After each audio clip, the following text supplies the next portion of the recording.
Greetings. I am Mr. Beat, and this is another episode of 10 Questions where I come up with 10 questions, open-ended questions, hopefully that will lead to a great conversation. And then another one of my colleagues, a YouTuber, usually an Edutuber, also they come up with 10 questions, and then we take our 10 questions and we ask them to each other. We have not told each other about these questions in advance, so it's a surprise. Hopefully it will lead to the best conversation ever. Thanks for being here, though. I shout out to Charity and Crystal, who've been going back and forth here, like waiting for this thing to start. And yeah, my guest today, I've known him since, I believe, 2017 or 2018. I met him at an event where it was other Edutubers, and we all networked and we workshopped stuff. And then over the years, I've actually had the pleasure of seeing him in person a few times over the years. Most recently in New York City, YouTube put a conference on for Edutubers. So EduCon is what they call it. Anyway, I'm rambling. I just want to introduce Nick from Science Asylum. So here he is. Everyone give a warm welcome. All right, I still need to get the applause sound effects. Hey, everybody. Yeah, my second science YouTuber. I usually, like, the first few episodes were, history tubers, as we call ourselves. But you, why don't you just tell the folks, like, because a lot of my viewers maybe aren't familiar with you. So just tell them about yourself and your channel. Yeah, so I host, my channel's The Science Asylum. I basically, the gist is basically that I'm like a mad scientist, and I have a bunch of clones that do specific tasks for me. And I try to teach science, physics, and astronomy mostly through humor. Yes. I gotta say, I gotta like inflate your ego right now. You're one of my favorite science channels on YouTube, and it stands out because, like, I'm very picky with what I watch when it comes to science and really educational stuff overall. Like the first science channel I really got into, which probably most people on this platform back in the day, was, well, take a guess which one do you think it was? Like the first science channel I watched on YouTube, say 2011. Me? I'm going to guess? Yeah. Yes. That would have to be Veritasium. That was the second one. Yeah. Oh. Vsauce was the first. Vsauce, which okay. He does a lot of psychology and sociology, I guess, too. But Veritasium was the second as well. But your channel is right up there with those two. Like, you're able to get someone who's typically not interested in this stuff into it. And my favorite videos of yours tend to revolve around astronomy and, quantum mechanics. That stuff's always, juicy. Because it's so weird and it's just like mind-blowing stuff. You're just like, it's still, because another thing is you take very complicated concepts and you break them down so well that I don't feel like an idiot watching you. But at the same time, like, I feel your audience knows their stuff. So it's weird. You're able to, like, attract, novices like me, but also people that are more well-versed in that stuff. So yeah, props. Thanks. Subscribe to the Science Asylum. Okay. So anyway, we already have super chats here. We'll try to take some questions at the end. That's usually what we do. So if you have a question you would like to ask me or Nick, please try to wait till the end. Hopefully you're still here in a couple of hours. This is usually how long it lasts. But Alexander Hamilton, of course, is here. Okay, eat apple. Okay, I actually ran out of apples. I have lots of bananas upstairs. But thank you, Alexander Hamilton, for the super chat. And Travis, thank you as well. He didn't run in 2016, I thought, because, it was Hillary Clinton's turn, Everybody, I mean, she was the anointed one.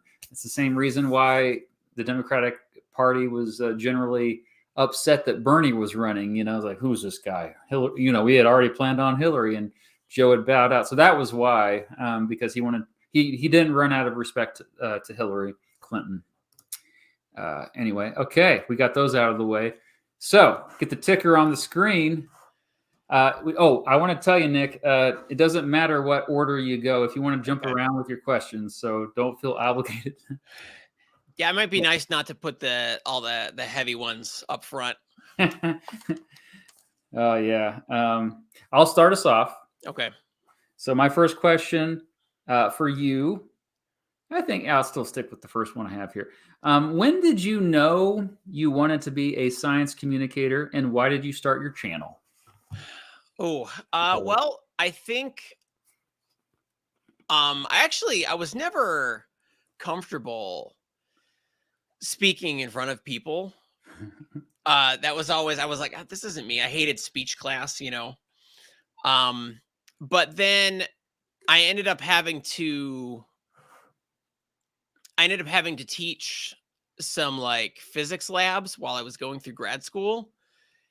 And the first day I walked in, I was so nervous, sweating.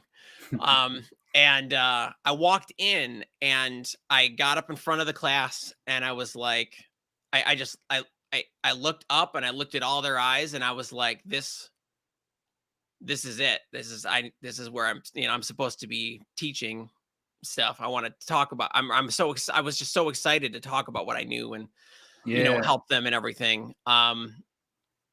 And so that's when I knew that I was going to be an educator. But after about, I started the YouTube channel in 2013. Oh, that long ago. Okay. Yeah. So I'm coming up on the 10 years of my first video anniversary. Nice. But I think in 2013, I had been teaching for a while and there was no real sign of it ever being full time for me. There just weren't positions available, Mm-hmm. And I kind of had accepted that I was just going to like be teaching part-time for the rest of my life and, not have enough money to survive basically. But I realized that there were things I wanted to talk about that I didn't really have an opportunity to talk about in my classroom because, course descriptions and stuff are very specific. Mm-hmm. And so I had watched a few other, edutubers like Vsauce or Veritasium. And I was like, I could probably do that.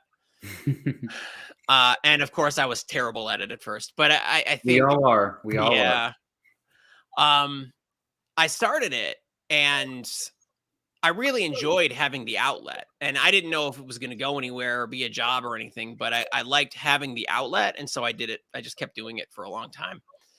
And then eventually it just kind of became, so I guess it's more of a gradual discovery about myself than a moment of decision. Yeah. YouTube is one of those things where you're learning on the job and but the difference is everybody sees you learning on the job. Right. It is embarrassing. My early stuff is pretty cringy. In fact, my first, I think 16 or 17 videos are all set to private. No one can see them anymore. You told me you did that. I've only done that to a couple videos and really those videos were more specific to my actual students that I used to have. And that's kind of like I had one video where my brother and I were just going over World War I vocabulary.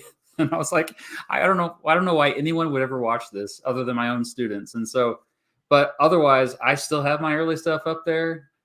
And I'm tempted to, but at the same time, though, it's kind of cool that like there's a certain charm about it, too, I think. Right. Some like to see that. Although YouTube is making it more and more difficult to find older videos by creators. Have you noticed that you can't? I have. I actually noticed a video I had. It was it went super viral, and it was like the only time that I had a video that I knew was going to be really big.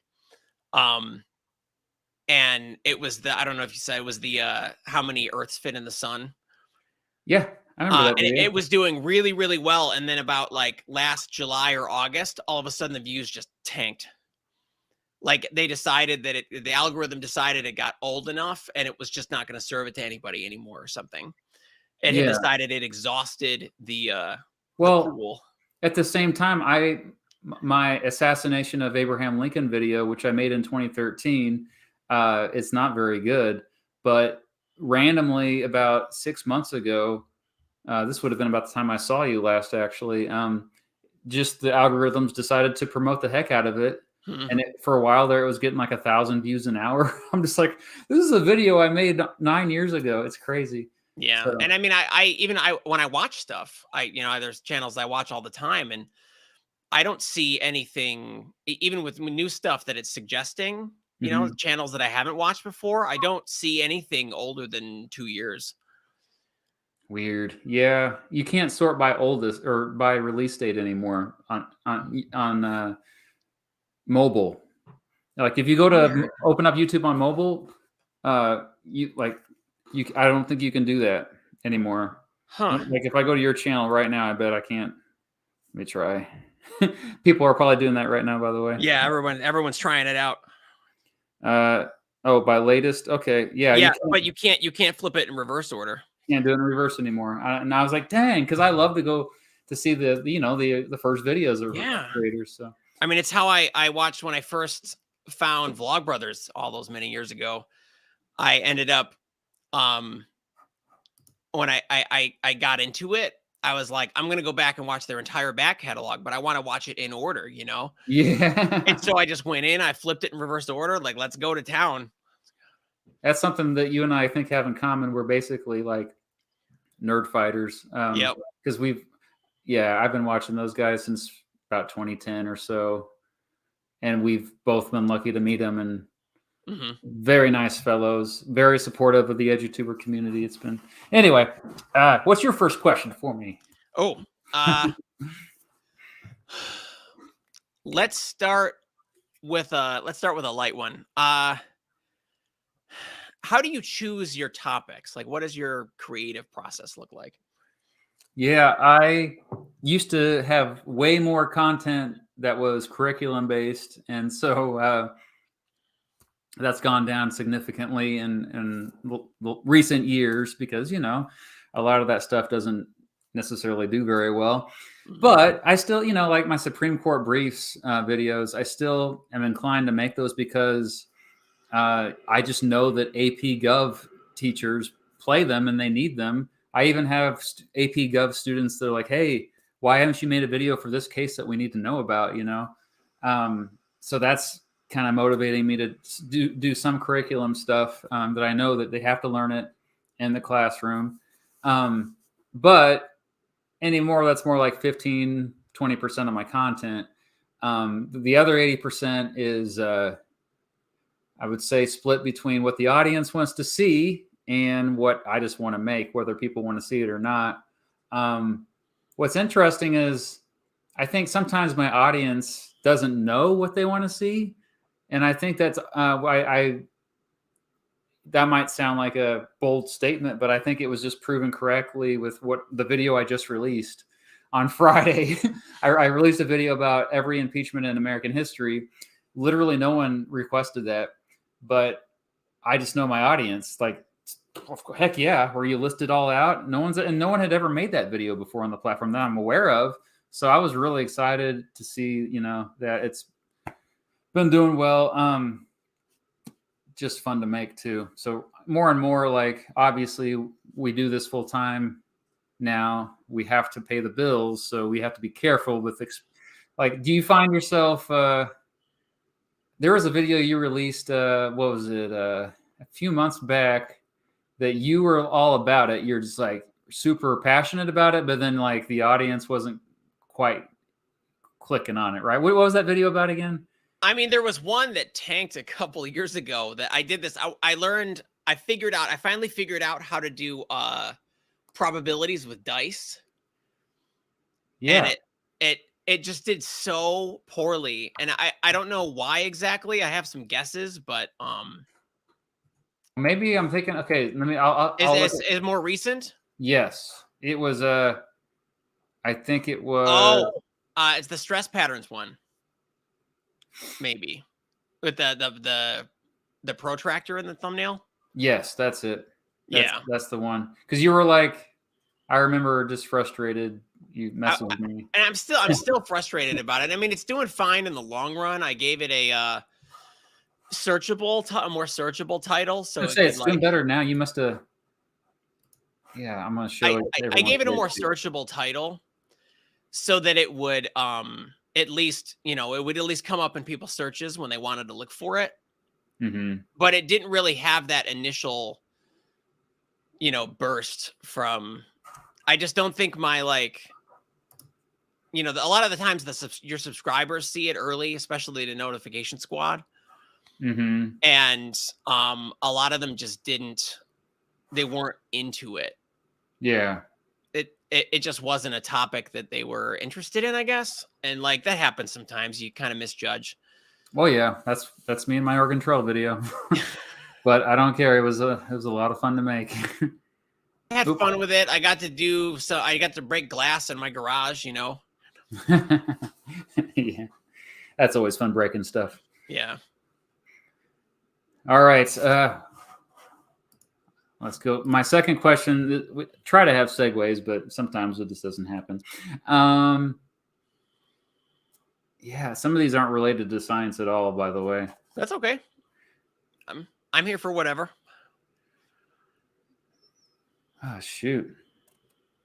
Okay, well, but yeah, let me do that. Speaking of which, science or history, which is better at predicting the future and why? Oh wow. Well, I mean, it depends on what kind of future you're trying to predict, I guess. I think if you're just trying, I mean, as long as it doesn't involve people, science isn't very good at people. I mean, like physics does a great job of predicting, what's going to happen with the planets. I mean, we can know for like 1,000 years when all the solar eclipses are going to happen. That's so crazy. Down to the minute, Right. But when it comes to people are complex, and I think that makes us unpredictable. And so you kind of have to rely on things like history and, social aspects, things like that. I just wonder if sometimes you say humans are unpredictable, but maybe it's because we don't know ourselves well enough.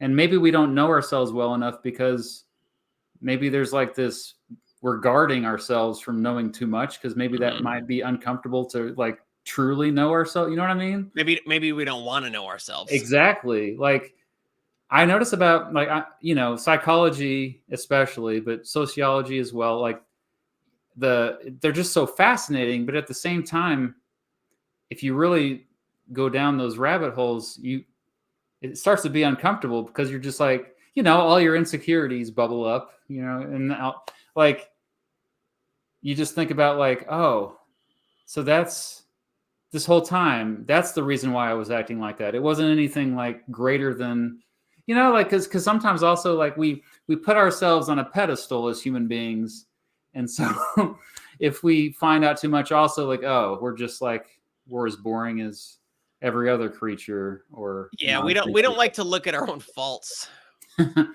Yeah. I'm always shocked when I learn something historical that isn't really that old, like, oh, this thing happened in the 60s.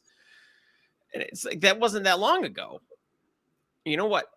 60 years at this point? It's less than a century ago. And there were still horrible things happening to people. And it's just, well, I think we have greatness and horror inside of us all, I guess. We do. And so what is your final answer on that though? Like, because I have a what's better predictor? I think we can understand the brain scientifically all we want, but I think historical patterns are always going to be a better predictor of how people behave and are going to behave in situations than neuroscience could ever tell us. I did leave it pretty open-minded because I didn't mention humans. I just said the future. Right. So, but yeah, that's a good answer though. Like when it comes to humans, maybe history, but when it comes to everything else, science. Science. That's what I would say. Yeah. I think it depends. It's the context that matters. I mean, people will argue, oh well, history is one of the social sciences, but the social sciences are far from perfect. You can't compare the social sciences to uh, any of the other sciences because it every perception is subjective. We all have our biases. We all have our the way that we frame things when we present them, and what we choose to focus on, what we choose to ignore when we're researching. I mean, there's so many things that can go wrong when you're studying history, but whereas when you're studying more of the hard sciences, as they call them, physics, like more chemistry, other stuff like that, it's just like, oh well, we don't have a need to throw our biases in there.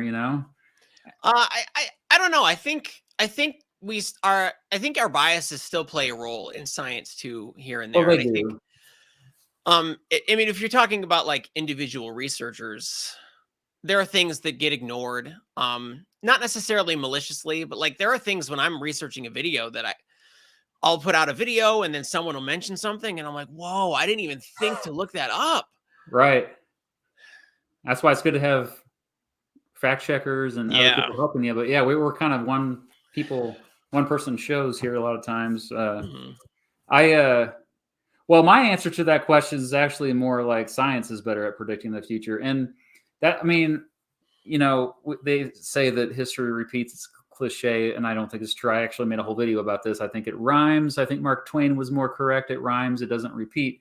However, it's almost reassuring to know that no matter how rapidly technology is changing, generally, if you were to meet somebody from the past, even 1,000 years ago, 2,000 years ago, they're more or less, someone we can connect with, have a lot in common with, is in terms of our emotions. I think mostly, um, even like intellect. I think people of the past get a bad rap when it comes to like, oh, they're all idiots back then. Like, well, I wouldn't say that. I would say they didn't see what we see now. But the only reason why we see everything we do now is because we have all these more lessons to learn from that they didn't have.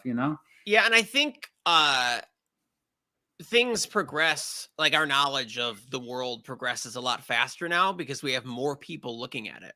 Right. In the past, there were just fewer opportunities for people to they wouldn't have time to think about these sort of things. They're too busy surviving. Right. Yeah. We could get really deep on this if we really wanted to. So I'll let. What's your next question? My next question. Do you think absolute power corrupts, or does power just attract corrupt people? That's a classic question. I love it. I would say I think power tends to corrupt. Unfortunately, that's where I lean. And the reason why I say that is because I think most people that get into politics, I mean, the vast majority, even like maybe as high as 95%, if you want to put a number to it, they get into it initially for the right reasons. They want to make society better. They want to help people. They want to make the world a better place. But the systems, I think, are actually the corrupting things a lot of times. And the best example that I bring up all the time to my viewers is, let's take the American legislative branch at the federal level, the United States Congress. You have members of like there's a few that are in there now that they just started in January. They had never, they're all bright-eyed and bushy-tailed, and they think that they can make a big difference. But what's happens is they soon enough they're realizing, there's all of these special interests that are putting huge pressure on me. But the main thing I'm really worried about is I got to spend 50%, maybe more, of my time raising money so that I can win election again in 2 years or 6 years. And then not only that, I have some of them have over 1 million people to represent. Some of them, if they're a senator, they have like tens of millions of people that they're supposed to make happy. That's impossible to make everybody happy. And so you kind of, there's a certain point where the job becomes just so futile that you're just like, you know what, I'm just gonna just do the bare minimum to kind of stay in this game. And because they're doing the bare minimum, they're having to make moral compromises. They're literally like going against their own values because they know, like, to survive in this crazy political system, that's just what you have to do. And so a lot of times when people are like, oh, well, these dang politicians, whatever, I'm like, well, like, why not attack the system? We can all agree the system sucks. You know, that these systems that are in place are really what we need to be reforming. And then, yeah, as far as back to your question, the corruption part. I mean, corruption is legal in the United States. It is like we don't a lot of times call it bribes, but like there's Joe Manchin, the senator from West Virginia. He gets a lot of financial support from the coal industry, and so he's always like doing whatever he can to make sure that coal, the whole industry, is protected. And that's a corrupt thing because he's basically abusing his power. That's what corruption is, when you're abusing your own power for either personal gain or the gain of your friends. And so it's like that's how he gets reelected, is the coal industry. So he's not going to like shoot his own foot. Why would he shoot his own foot? Like, if he wants to stay in office, I mean, we can't blame him for wanting to respond to these incentives.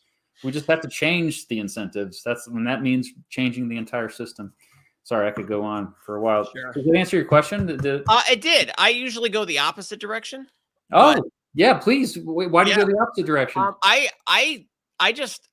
I've met a lot of people. And I mean, maybe there's some level of like people do change over time, and when confronted with certain environments, sure. But I think on some level there are people that will stay true to the core of themselves, and those people just don't want the job. They don't want to be a politician. That's a big issue. Like, and so I think that like it just leaves all this room for corrupt, or at least corruptible, people to take control. That's a really good point. Yeah, so I will have to say I agree with that as well, because who actually runs for public office in the first place is people that maybe their ego is a little bit bigger than the average person. There's this sense of I got to leave a legacy, Yeah, and I mean, systems are certainly a problem. They're set up in a way to benefit people who are selfish, for example. And so those types of people who are selfish or already selfish or have become selfish, are just they end up being the most successful in systems like that. Interesting. Yeah, that's a big issue, is that the people that should be running for public office they don't want to do it. Like Mr. Rogers, well, he could have ran for president. Why wouldn't Mr. Everybody would have loved Mr. Rogers. He would have done what was right, Mm-hmm. I think that's always, it tends to be, when I study political history, I gravitate toward the characters who are unwilling to be in power, but they're kind of just forced into it. I mean, obviously, my viewers are sick of this, but I bring up George Washington all the time, like, as someone, he didn't want to do it, but everyone around him is like, who else is going to do it? You have to do it.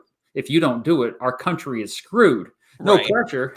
And so, I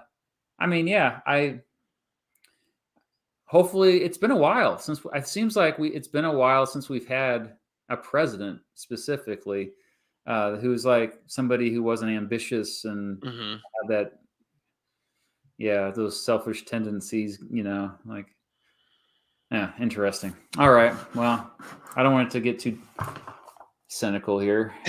So let's bring it. Some of these questions are not a good segues at all. Okay. What has been the most amazing discovery in your lifetime? The most amazing discovery in my lifetime would have to be gravitational waves. They were kind of so.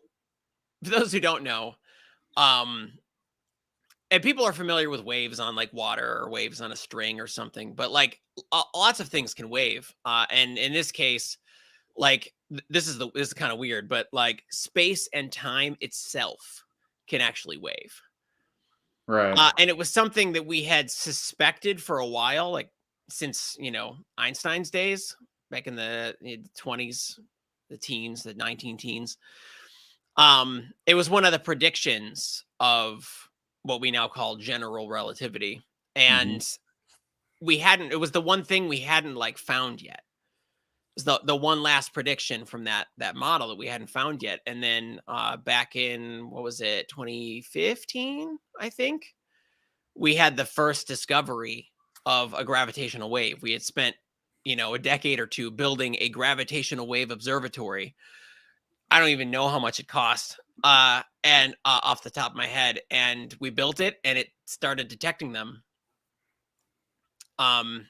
Very infrequently, we had to give it a little like boost a year or two later, and it started detecting them all over the place. We gave it a bigger range, but this was absolutely huge, not just because it was the last discovery from that model that we have been using for a century, but also because it gives us a new way to look at the universe. Because how so? Yeah. Because like since the beginning of astronomy, the only way we've been able to look out into space and see things was through light.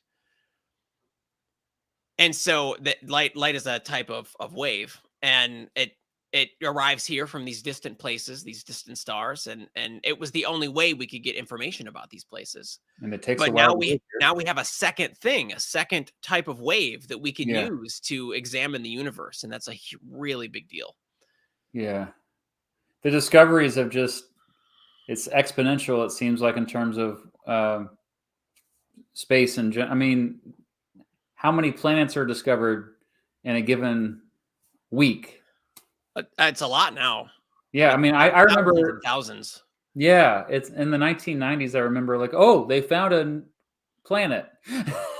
I'm like, but now it's just like they find a planet like, by the time like the last couple minutes.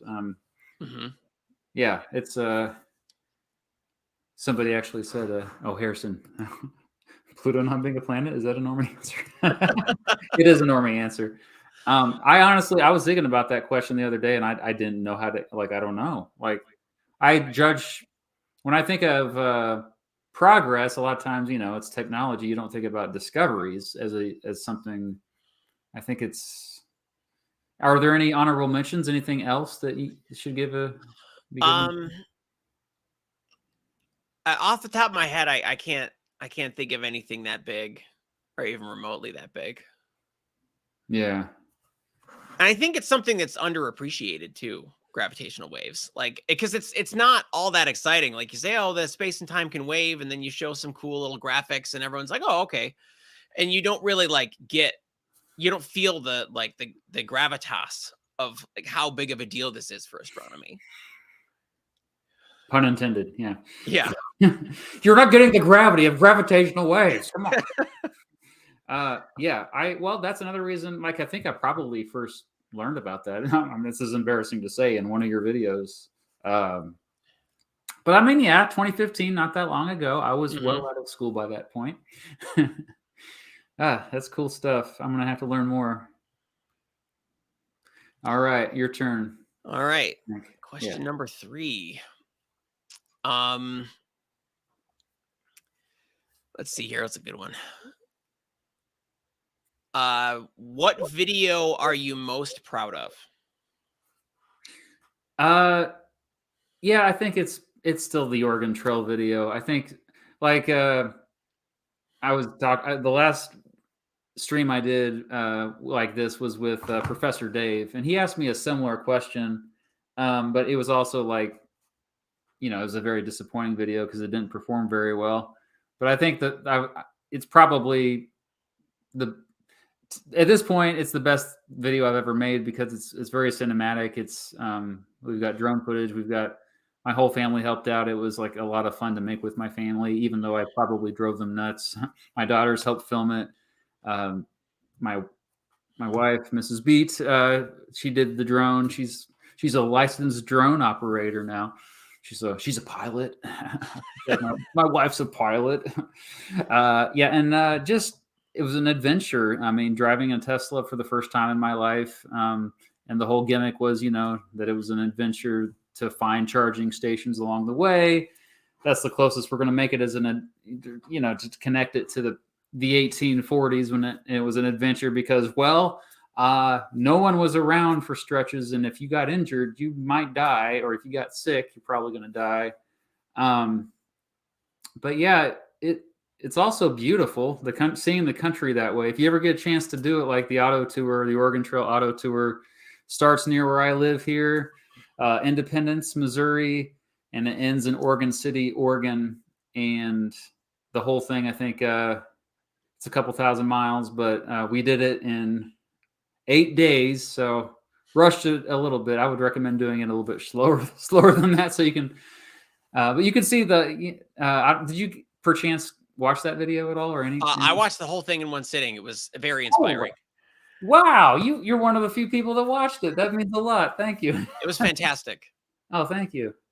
Yeah, I hope that it catches on again, but we'll see. Thank you for watching. Yeah, because that's the thing. Like everyone's watching shorts now and TikTok, and it's just like that video is 2 hours. And speaking of which, you tried shorts, and I couldn't convince you to keep at it. But yeah, everyone watch the shorts. Go and watch the shorts right now. Yeah, I'm telling you, they just don't. The shorts. I just got okay, so I started making them, right? And like you when you first start, you want to experiment. Like, so I'm notifying my subscribers about it and everything. And then I just get a bunch of angry comments of people saying they don't want to watch this stuff. And so I'm like, okay, well, I'll just start not notifying people about them.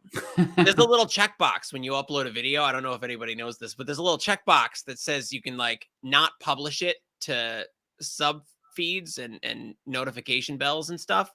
Right. And so I've just been doing that with the shorts, and of course they don't do as well. But I also, it's not just the performance. Like I just don't like. My channel's all about the nuance and taking the time with the information, and there just isn't room for that in 60 seconds. Yeah, it's you have to really. Like the only thing I was thinking about that maybe would work for your channel is like maybe, science news, basically like a brief explainer about something in like a discovery or something, Right. Oh, yeah, we found out about this. There's people that make it work, but I think your style would have to adapt. And yeah, I mean, you and I have in common, we slow it down. Like, I think the problem with Crash Course, like that was the first educational YouTube channel that I watched because I showed it to my students when I first started teaching. Crash Course. And many of you watching have seen a Crash Course video. But I was always annoyed with how fast they talked and how they just kind of they didn't give you much time to reflect. Like you need time in a video to just kind of think about what you just, processing, just like your computer does. And that's why I intentionally will just throw in a bad joke or a meme or just, stare at the camera, or, repeat it. You do a good job of repeating things. You don't I mean, it's not like you're from the South. I'm not from the South either. People say I speak too slowly, but I think because you and I have both been in the classroom, we've realized you do have to slow it down if you want Right. people to actually learn. And yeah, you can adjust the speed on, you can make this what you're listening to right now. You can make us sound like chipmunks if you really want to. Whatever. But I think it's best for the default to be slow down, because the goal is to get your listener or your viewer to actually. Right. Because most people aren't going to speed it up or slow it down. They're just going to leave. Yeah. Yeah. And it's like, and also I got to keep giving you props here. Cause like I don't want to call out any channels or anything, but there's a lot of educational channels out there, Edutubers, that they just throw out big words as if the audience, like your average 14-year-old is going to understand what you're talking about. If you're throwing out these big words, you've lost them. They've clicked away. You need to just dumb it down. There's no reason that, like, you're not trying to impress anyone. You don't need to try to sound smart. How many times I said stuff, the word stuff in a video, or this dude, like Right. we don't need to be pretentious. Like, try to. That's another great thing. We're not in the ivory tower, like because you taught college. You were an adjunct professor, Yeah. right? Mm-hmm. I never taught college level, but is there might be that culture of like you're trying to one up each other, maybe. I don't think so. I mean, I didn't Okay. experience that Okay. very much, but like, I mean, I don't know if it's different in other departments. My experience was with physics departments, and so maybe the physics departments tend to be smaller and less competitive, I think. Yeah. And so maybe there's less of that, but Yeah. there are definitely college teachers, professors that are up on their high horse. We've That's a all thing had that them. exists. Yeah. Yeah. All right. I think it's my turn, or is it your turn? I don't remember. You answered my question about what video you were most proud of, so I That's think what that makes it started your that. turn. Weird. Okay. Fourth question. Oh yeah, I have an extra question on here, but maybe I'll just sneak that in here somewhere. It looks like there's going to be time, so I'm going to get a little bit more personal here. okay. And you feel free to say whatever you want. I know you've been public about this somewhat. But what are the biggest misconceptions about autism? Yeah. So for anyone watching who doesn't know, I'm autistic. I Um, mean, if you haven't looked this up or anything, but I think a big problem is that a lot of times autism is portrayed in a very stereotypical way in popular media. I don't know if it's because of lack of knowledge or if it's done for a joke. It's at an autistic person's expense, but it's not a very good portrayal of it. There is, they always say like it's a spectrum, but it's not like a linear spectrum. It's kind of a collection of traits. And it's not an illness, it's more a disability would probably be a better word. But additional obstacles that yeah, you and have. so there are these uh uh neurological traits that it's a very internal experience that correspond to autism specifically, and each autistic person can have varying amounts of severity in each of these traits. And so it ends up looking to the outside, it ends up looking like just a big conglomeration of psychological disabilities or whatever, but it is cohesive when you actually learn about it. It's just a little complex and nuanced, and that isn't always something that can be communicated quickly in a movie or a TV show or something. Mm-hmm. And so that's kind of a bummer. And so like one of the the problem areas can be verbal communication. And so there are some autistics that can't communicate verbally. Hmm. Um, and so you have to find ways to communicate in other ways, and it's doable. You just got to put in some effort because our society isn't really set up for that. Hmm. And that's kind of what creates a lot of the disability aspect of it, is that society is not meant for us. And so we kind of have to find a way to work in it, and it doesn't always go very well. Yeah, that's a really good way to put it. Well, and I think, I don't know, I feel like the modern world has made it this is kind of a two-part thing, because it's made it so that we can diagnose these things better because we have more information than ever before. But at the same time, the modern world itself, because there's just so many things coming at us, you know. Yeah, and Uh, there are still biases, even though we know more about it. Like the official diagnostic criteria are still they still tend to be structured in a way that um involves like how autistic people interact with society, how they display externally, and that ignores the internal experience. And the internal experience is really the autistic experience.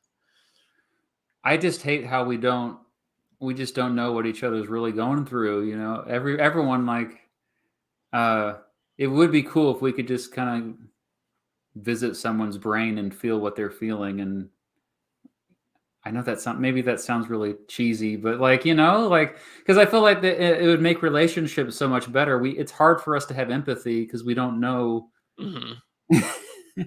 uh, you know, I've been to social events with you, and I've noticed, like, that, like, and that's interesting because I've never had that problem, but at the same time, people have said that I have autism, like, because of certain traits that I have, but I don't, isn't the social aspect of it like the primary indicator? Is it, or is it? uh Not to the autistic person, Yeah, it might be to the expert or whatever, the psychological expert that's there to diagnose you. But um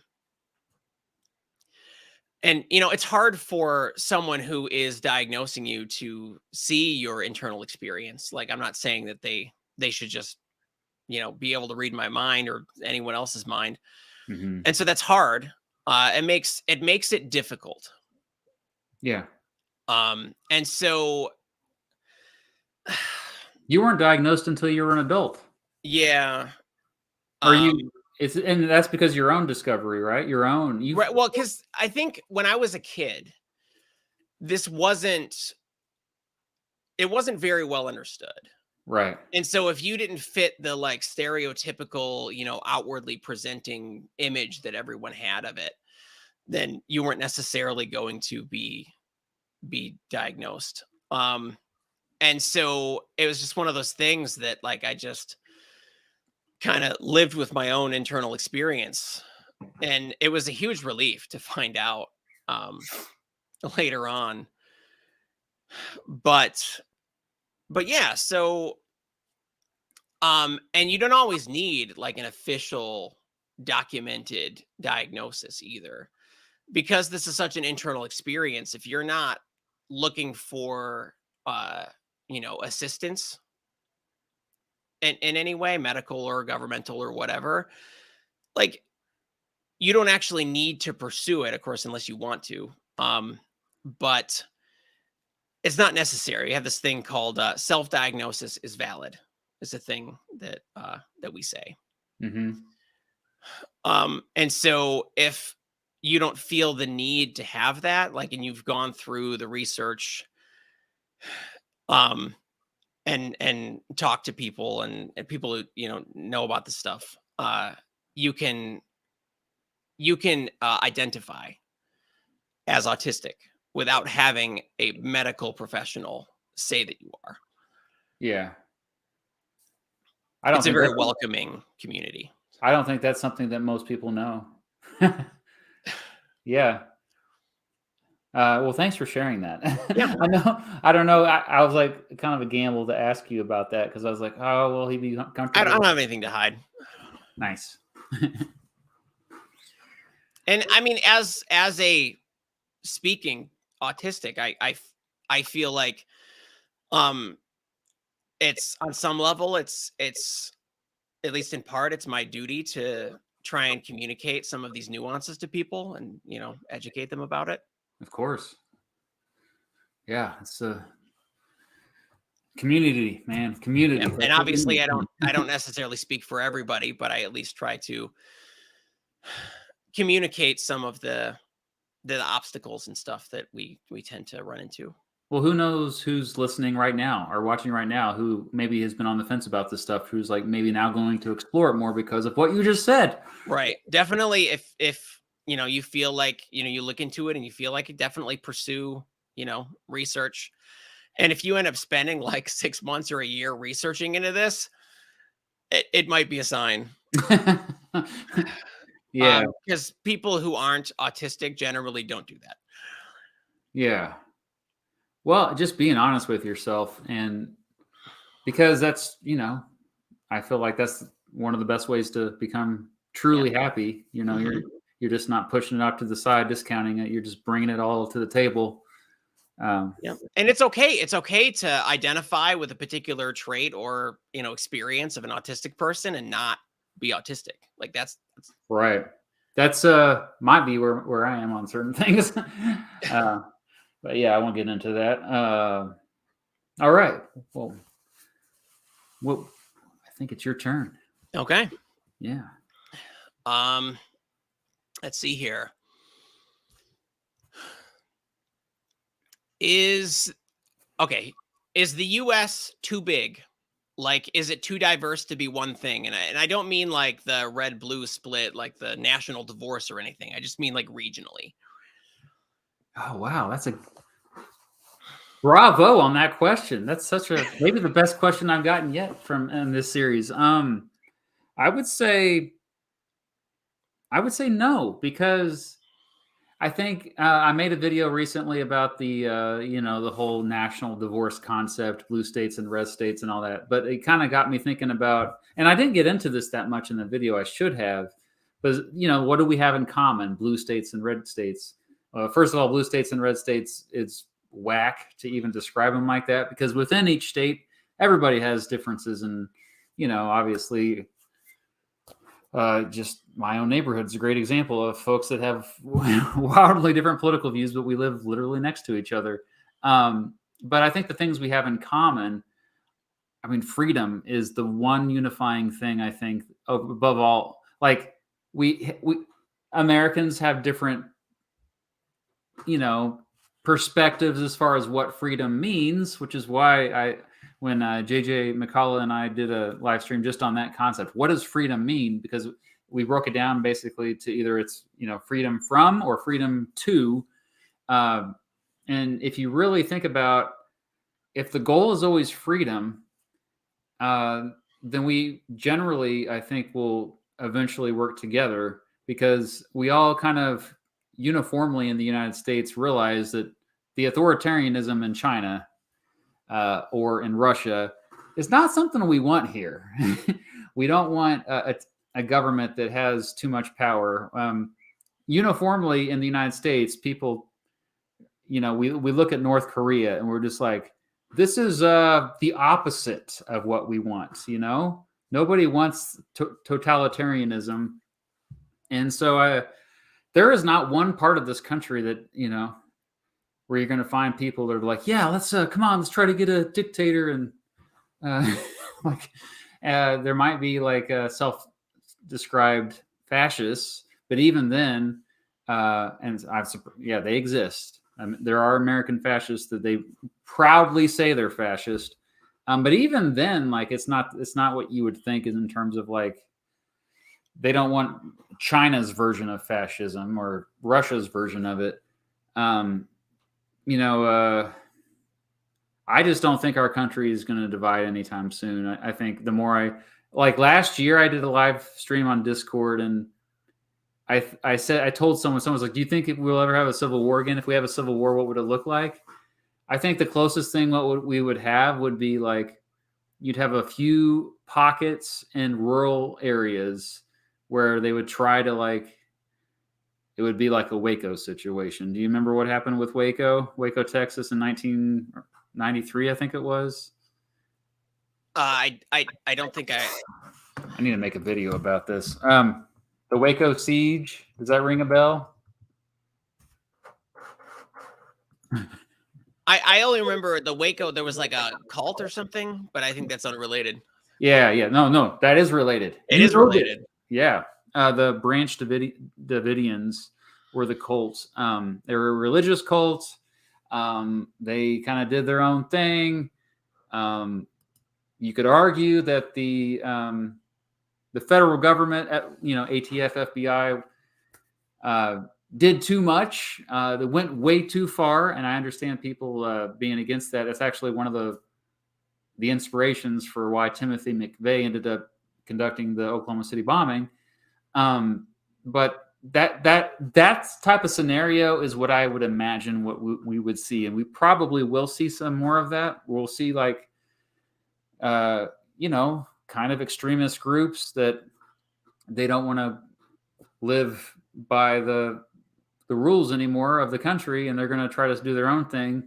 And you're going to see the federal government swoop in and kind of take care of it. I just don't think that you have a widespread movement that's willing to just give up everything that our country stands for.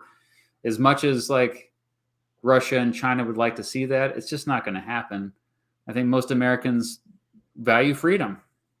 So we're not too big. And the reason, like, even Canada and the United States, we have so much in common that we could join forces and it wouldn't even be that big a deal. We could be even bigger, is what I'm saying. Bring it. Turn North America into one big political entity. Yeah, no, I mean, people need to start seriously thinking about it. Like, because if you want to compete, like, say China and Russia and India join forces, they're just big. Like, well, maybe we should join forces with Canada and Mexico. Like, in terms of we want to. I mean, we all generally. I mean, Mexico to a lesser extent, but anyway, what do you think? Do you think it's too big? I don't know. I think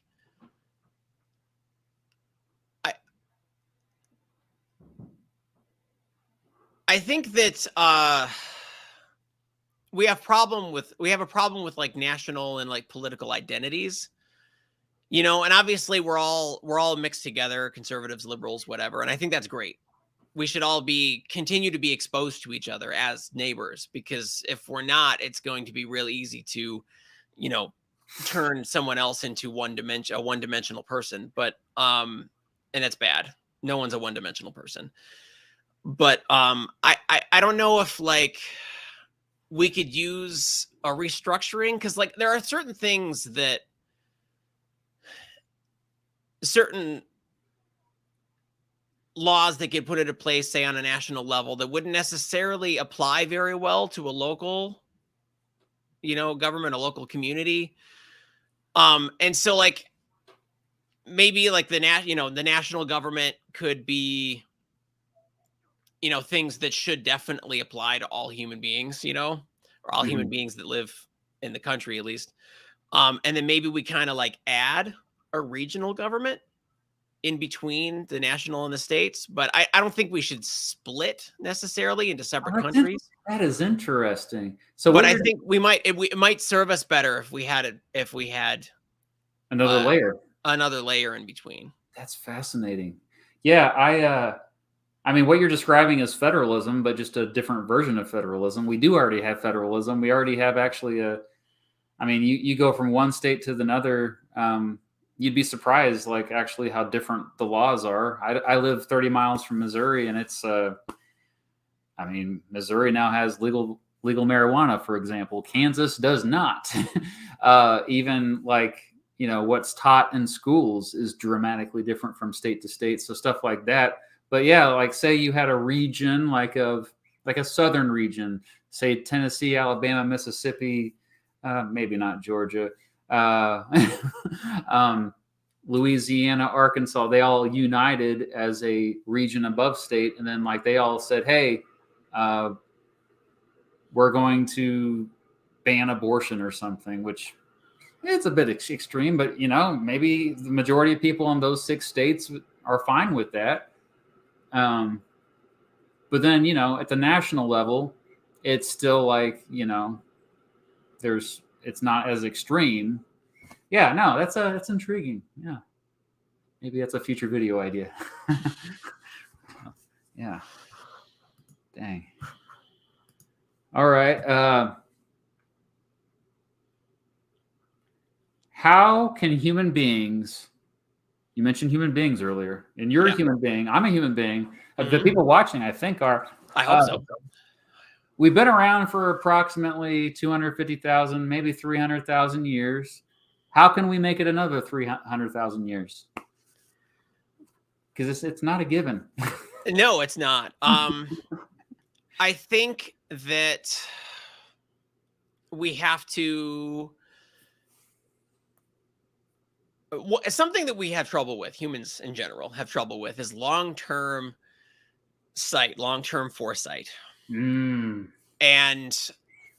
I think that, that's one of the benefits of having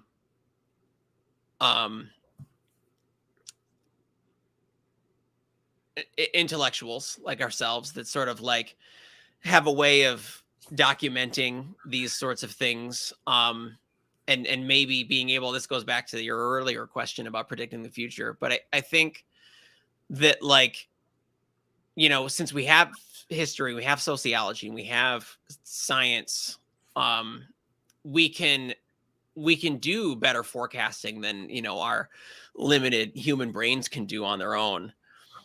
And I think that since we can't like alter our brains to be better at this, I think that we need to trust that experience and those records and that organized foresight.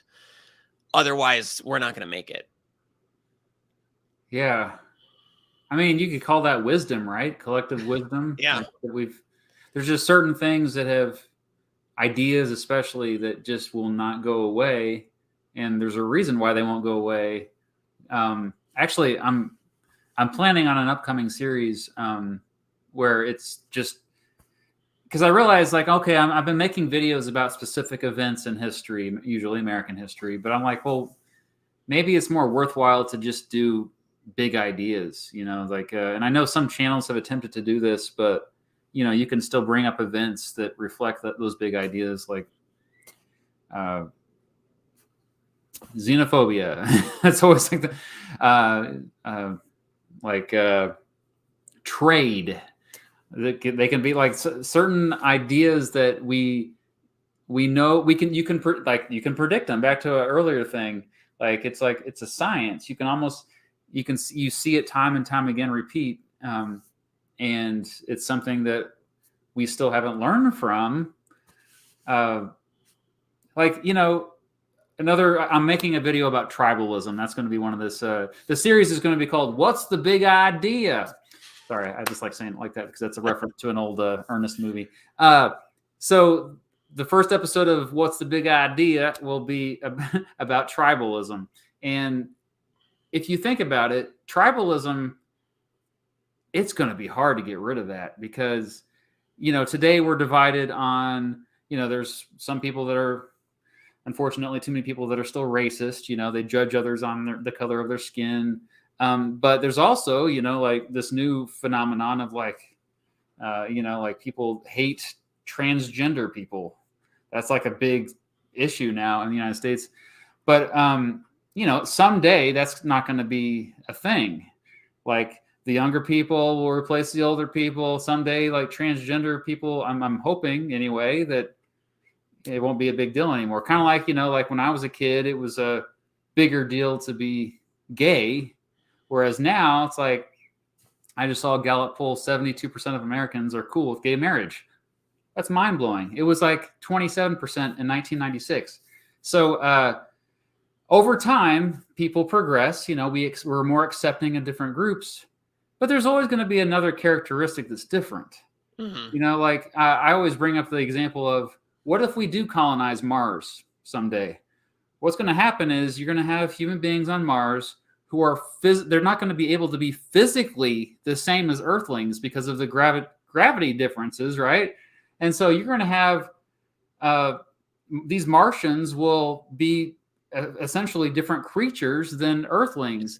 And imagine the tribalism there, like the hate that Earthlings and Martians are going to have to each other over time, over generations. And it's like, it won't go away because we have 250,000 to 300,000 years of evolution that we're fighting against. We started out in small tribes. we can't handle when there's even more than 150 people that we know. Like, we're still having a hard time wrapping our head around the fact that, like, oh wow, I know people on the other side of the world that they're not my family, but for so much of human history, it was just little tribes, and anybody outside of the tribe was like, I don't trust them because they might kill me. Yeah. How can we get rid of tribalism? I don't think we'll ever be able to get rid of it without some kind of like genetic engineering, which I don't think is a good idea. I mean, yeah, that's kind of a bad road to go down. That's not a good direction. You can go into that with all the like care and ambivalence in the world, but I would say also, like, the only way that we're all going to unite on this planet, all humans are going to unite, is if there's alien attackers. We have aliens that are threatening us. But it'll give us a global identity, at least temporarily. And it's just like the same thing. Like after 9/11, Americans were overwhelmingly united against a common enemy, Al Qaeda, and but even then, that was kind of like a vague enemy. Like, okay, yeah. I don't think tribalism will ever go away. I think we just have to choose as like a society to not let it rile us up. Yeah, and so because if we get emotional about our tribalism, too emotional, then like we're gonna start making bad decisions.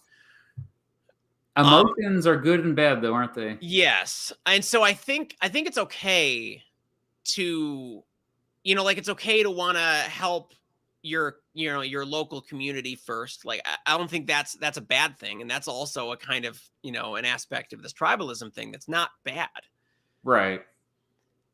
And so I think that like it's one of those aspects of us that we have to learn to balance.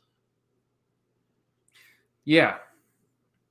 Well, and you mentioned emotions, and I say emotions are also a good thing because it's, first of all, it's what makes us human.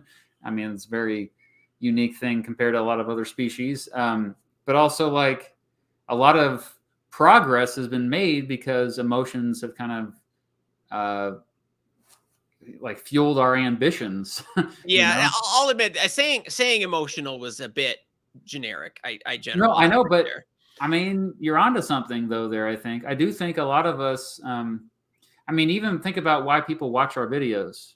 Emotions are still guiding them. It's not like they're just like, oh yes, I need to know. Right. And so we need to just like our emotions, we need to let our tribalism maybe guide us, but not control us. Ooh, and that's a very difficult balance to find. Yeah. Particularly because, like, whereas emotions are personal, tribalism is social. And I think social groups are a lot harder to keep in check than our own personal experience. Yeah. I mean, that's how we've survived 300,000 years, though, right? Because we're social creatures. Like, same thing you could say about ants. Ants being so... would you call them social? I don't know. They just work together really well. Yeah. I mean, I think that's very common to refer to ants as social. Yeah. They communicate with each other. They're And they going to be work around together longer to than that. accomplish tasks. I just don't know. I think about this more and more. Like, we just take it for granted that we're going to be around for a while, but we're just one species. And the other crazy thing that's happening right now is like so many species are going extinct, and there's not going to be anyone left other than humans and cats and dogs and cows and horses, and pigs. Like maybe by the end of this century, even, because like we are just so self-absorbed. We just think that we're the only ones who matter, that this planet, everything is here for us. Even the universe is here for us. We like to think of ourselves as separate from nature, and that's dangerous. Yeah, we are nature. We're animals. And maybe that's our key to survival, is we're going back to that mentality, at least. That mentality, at least. I don't know if we want to be hunter-gatherers again. I happen to like the technology we've come up with. Drawn of History's here. Hey, how you doing? Subscribe to Drawn of History. Needed to get you on here too. Okay. Leave that comment up, and I think that was good. That was really good here. A good midway point, but I think it's your turn now. Yeah, my turn for a fifth question, right? Yes. Well, this is kind of related, I guess. How do you maintain hope in the current political climate? I mean, it helps that I'm an optimistic person anyway. I think, honestly, I know people will say, "Oh, Gen Z is so cynical and jaded, all this," but I think they're actually still also fairly optimistic, and so I think interacting with younger folks helps kind of, it reinvigorates me on a personal level, but also, like, just more broadly speaking, I think we need to. I mean, Steven Pinker is kind of known for this. He's the guy who's like, "Hey guys, I know that you think that society has never been worse today, but hey, did you know that crime is historically low?" He's written whole books. Do you know who Steven Pinker is? I don't know. Okay, if you just Google Steven Pinker, he is I think, what is his profession? He's a cognitive psychologist, psycholinguist. Oh, I've seen this face before. Yeah, the book that I read from him back in the day, Better Angels of Our Nature, is kind of but he also, a lot of his books just talk about, all the progress that we've made. And if you just like, kind of going back to what you said earlier about, thinking big picture, long term, that's what we have to just keep doing that, because it is 2 steps forward, 1 step back often. Almost that's the default. And I would say that in some ways it is a step back right now. And if you look at like some of the reactionary, the moral panics that are happening right now, in particular with the culture wars, I think that's a trend that's like, oh, okay, well, we did this in the 80s. We're doing this again. Okay. But in other ways, like, we've made progress, like especially on social issues. I mean, just the fact that somebody who's transgender is even willing to put themselves out there to begin with, to me, is progress compared to what it was like 20 years ago. Like, and younger people grow up with it, saying it's okay. You just be yourself, be happy. You don't have to, just because has always been this way before doesn't mean it has to be this way in the future. So we've made progress on social issues. The thing that I think has been also a big step back that I pay more attention to, because I try to avoid the culture war stuff, is the extreme income inequality. Wealth inequality is a better way to put it. It's worse, in my opinion. It's worse now than it was in the late 1800s. But we are seeing Joe Biden as president, who basically was just like a conservative Democrat for many years, starting to do things I never thought he would do. Like the student loan forgiveness, at least trying to do something with that. Climate change. We're seeing, the oil industry gets so much corporate welfare in this country for so long. They get taxpayer money. We bail them out, you know, the banking system, we bail them out. Finally, it appears the Biden administration is starting to do stuff about that, push back a little bit. So I know Biden has issues, all this. He's an old dude and not the most charismatic, and some issues. He's not perfect because he's still opening up oil drilling. But that's another thing. People are like, oh, like if you're watching right now and you lean to the right, you probably don't know that we produce more oil in the United States than any other country, I think now. And we produce more oil than the countries of the Middle East. And guess what? We export most of it. And if people really understand that, like, wait a second here. I thought we were drill baby drill. Like we drill a lot. And so if you're even on the right end of the spectrum thinking, oh, we're not doing this, we are. So I see progress all the time. Just remember, media focuses on negative stuff because that gets us all riled up. Generally, it's more profitable for the media to want us divided, they want high arousal emotions. They want us angry. They want us scared. So they're not going to report on stuff that makes us feel good. They'll sprinkle it in sometimes just to make them seem like they're more balanced, but they want us angry and scared. That's why that breaking news is always on the bottom of the screen. So we just need to turn off the news, and Yeah. you don't need it. I'm the firm believer that most news we probably don't need to know about. We don't. I stopped watching the news. I know this sounds really bad, but there's this guy named Tim Ferriss who had a book called The 4-Hour Work Week. I read that back in the day. It's another one I read around the same time as I read The Pinker. And he basically is like, hey, I haven't watched the news or read the news for 20 years. And he still finds out about stuff. You're still going to find out about stuff, aren't you? Yeah. Because we're in the information age. But you're just so much better off if you're not constantly. It's even, I just tweeted this yesterday, but it's bad enough to watch the news all the time, but it's even worse to get your news from people reacting to the news. There are people who only get their news from other people reacting to the news. Like the people that watch Hassan Piker, who streams all day. I don't know if you know he's on Twitch streaming all day, just reacting to stuff. And that's how people get their news. And they're reacting to the news based on how he's reacting. So they're not even thinking about this stuff on their own. They're just it's the same reason why they watch. If you respect a person like that, you're going to a political commentator or whatever, you're going to take their opinion into account when you form yours. Yeah, exactly. Don't do it. I don't know. I just realized I used to do that way too much. And I just realized I don't need to do this. No, I'm just going to watch Science Asylum instead and learn something instead of. Anyway, my diatribe is over. Yep.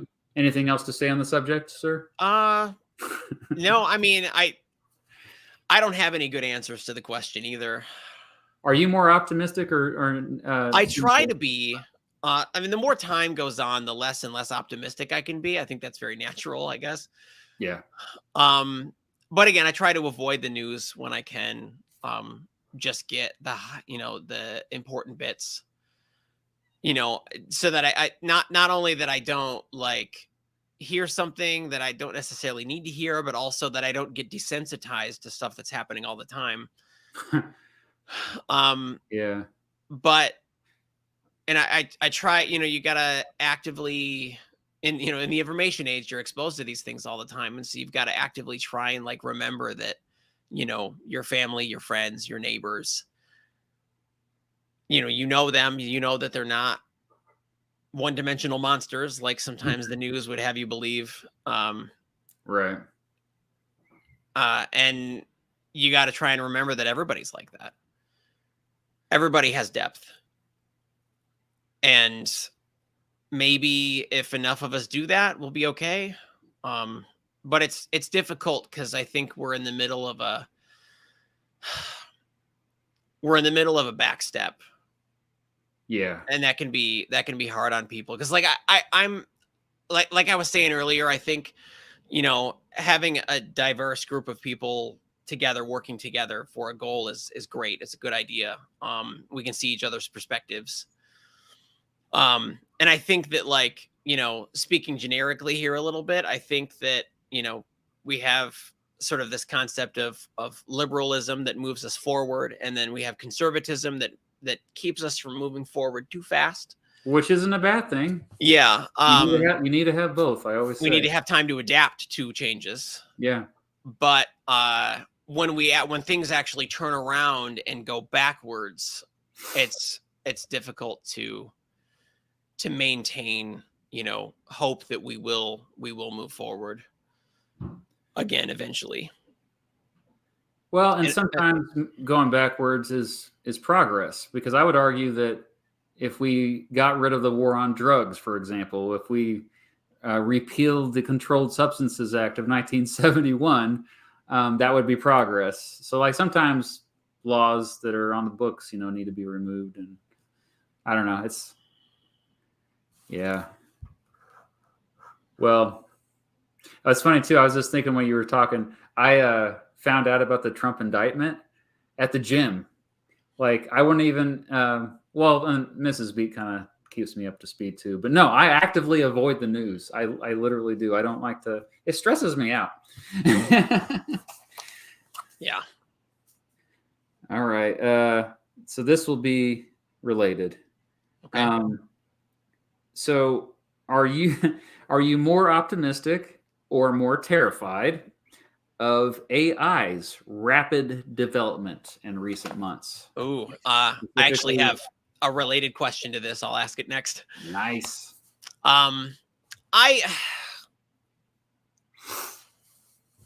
It's scary when you don't know a lot about it. And so back in January, I did a public live stream where I went through and I took questions from the chat, and we asked Chat GPT we asked it a bunch of science questions, and then I fact checked those answers. And it was not right a lot of the time. Yeah. And I think like it really exposed how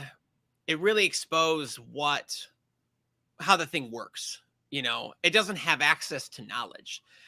It's just guessing words. It's very good at language. And I think what it does is it's a little scary because it exposes how systematic language is. Just a bunch of patterns. We like to think that it's all like artistic and everything, and it's not. I mean, there's art aspects to it. You can use it for art, but like the language itself is not artistic. It's just a bunch of patterns. And this, AI that everyone's freaking out about just is really good at that pattern. And once we kind of figured that out, because we started to deviate about halfway through the stream, we started to deviate from science questions and started asking it other questions. We asked it to like code simple, computer programs. And it did very well on that. That's more up its alley. Yeah. And then we started asking it more like art related things. Like someone asked me to ask it, it was like, make a song about something. I can't remember. There's a science topic. Make a song about this, but in the style of Bob Dylan. And it nailed it. I was able to actually like read it in Bob Dylan's voice. I could hear Bob Dylan's voice in my head. It was freaky. But like, again, it's just language, and so when you ask it a science question, it's going to grab some science words that it knows and string them together in the best order that it thinks matches, English or whatever. And it sounds like English, but the science isn't right necessarily. And so like, it's not like a sentient AI or anything, and so these AI systems are trained for a specific purpose. And this one is scary because it happens to be trained on language instead of like recognizing images and stuff. But it's still the same sort of thing that we've been using for a while. It's just for language, and because it's for language, it can be used in, you know, new contexts that AI wasn't used in before. Mhm. Like, you know, help assistance when you're on a website or something, you know. And so like that could potentially eliminate certain jobs, and that's definitely a concern that we need to worry about. But I don't think that it's not like to the point where people are like, oh, it's gonna take over the world. It's not like that. You don't think so? No, I don't think so. There was a It's letter of a thousand. I mean, I'm not papers saying that- it won't get there eventually. I don't know. It's moving. It's progressing way faster than I thought it would. And, you know, I don't know what's going to happen even a year from now or 2 years from now or 10 years from now. I don't pretend to predict the future, but the AI as it exists right now cannot do that. Right. That's yeah. all I'm saying. Yeah. It can certainly disrupt, you know, economic systems, but it's not going to like control humanity or anything. It's not the apocalypse. It could be though. And I think the biggest concern, though, and I actually said this earlier, the biggest concern is how fast the progress happens. That's what I don't think anyone anticipated how quickly that, like, all the models showed, oh yeah, by 2030 that we would be at this point, and now we're at this point with chat. Right. We need to adapt to it. That's really all the situation is here. And so like this, it wouldn't be such a big deal if we had some kind of like UBI in place or something. Yes, preach it. Yes. Then we could just like, you could have a bunch of people be out of work for a while, and that's okay.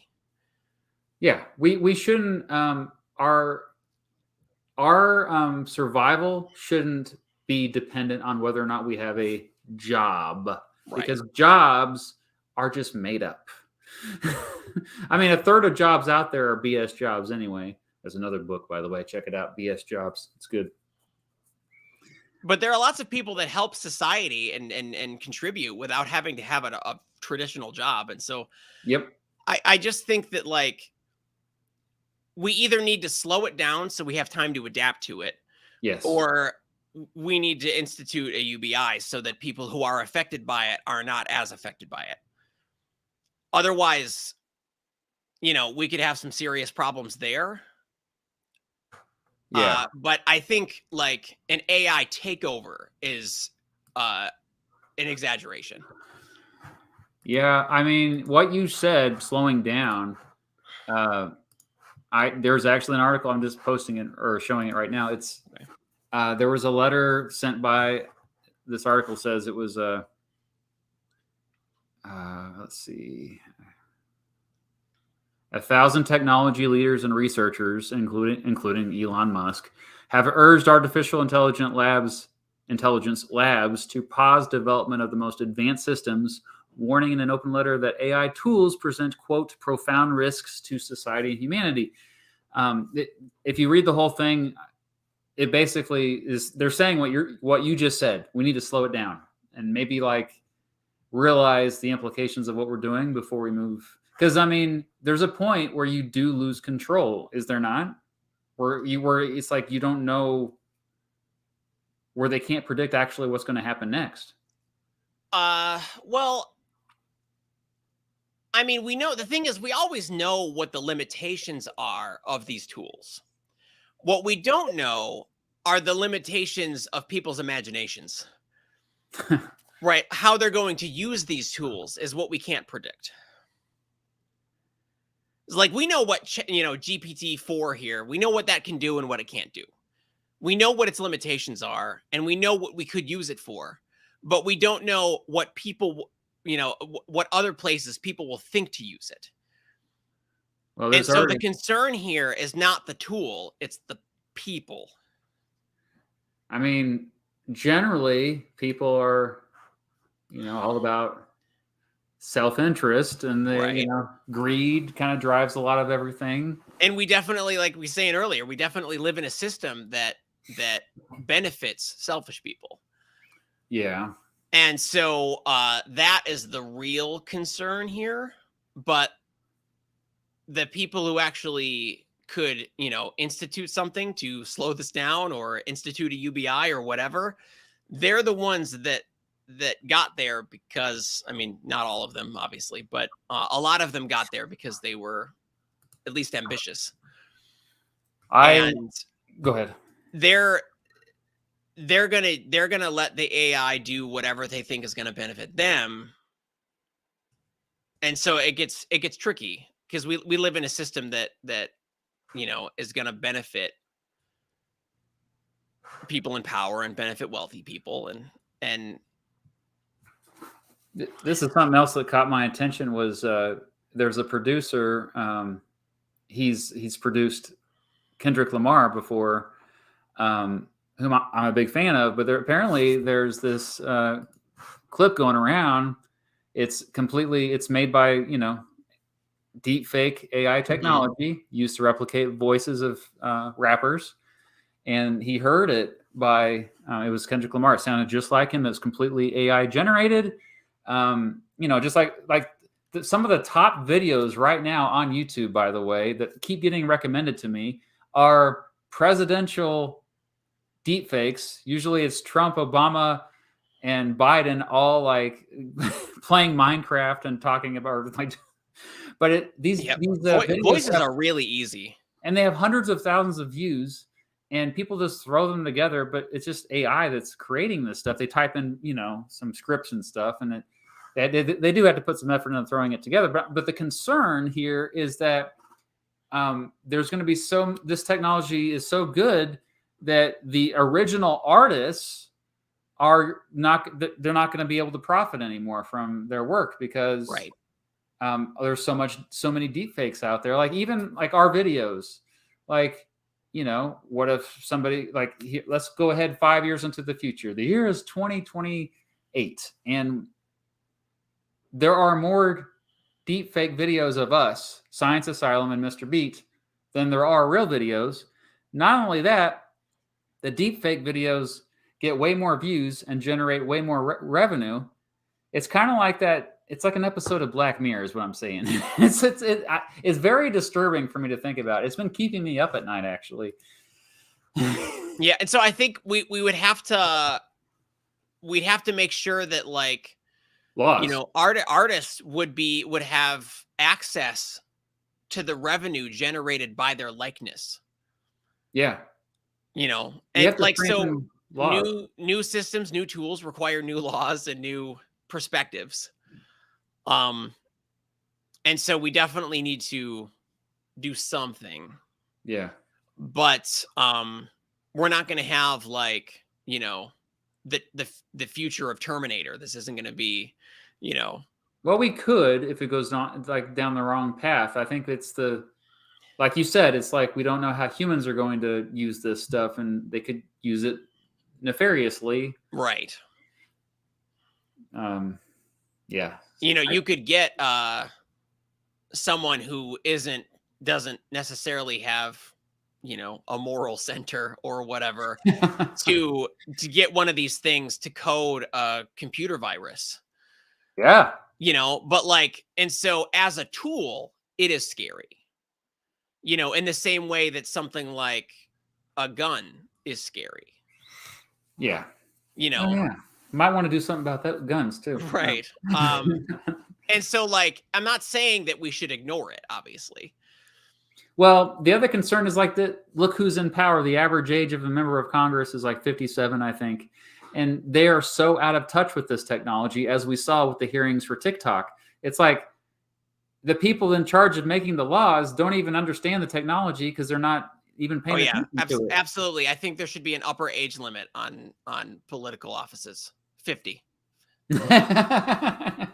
Yeah, I mean, it's term limits or something. I think most people agree term limits would help with that. No, I'm upper age limit too. I'm on top. I just cap it off. Well, some of Noam Chomsky's still thinking up new ideas at the age of 94, so not all of them are. Oh yeah, but like, as a trend, like. Yeah, generally. And I mean, there are things coming out now, technological things that I don't necessarily understand, you know, and and so I know that it's such an easy trap to fall into. You know, you just Yeah. don't learn about the new things.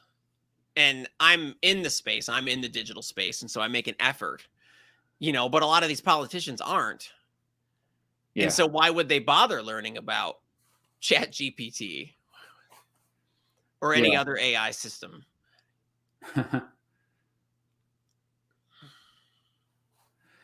Well, all But right. that leads me to my sixth question, Oh, though. good. Yes. Segue. What do you think AI is going to do to our justice system? I think generally lawyers are going to have a harder time. Like a lot of the work they do, AI will be doing. And so I think you're going to see law firms actually shrink because you're not going to need all those assistants and all Because I those. was going to say I grew up with my mom was a like a legal, you know, paraprofessional or whatever. Yeah. And so I Paralegal. grew up around legal offices. And I can tell you that lawyers don't do much of the work that lawyers, you know, Yeah. take credit for. All the paralegals. Yeah. And so their paralegals are going to They're run gone. into a problem. Actually, a lot of the lawyers are gone too, and that's one of the jobs that's in danger. Most jobs are in danger. People say, "What about teachers?" Well, teachers eventually, but I don't think it's. I think it's going to be one of the last teachers, as well as the trades, and where you're actually building stuff in the real world too. You know, construction workers, plumbers, electricians, stuff like that.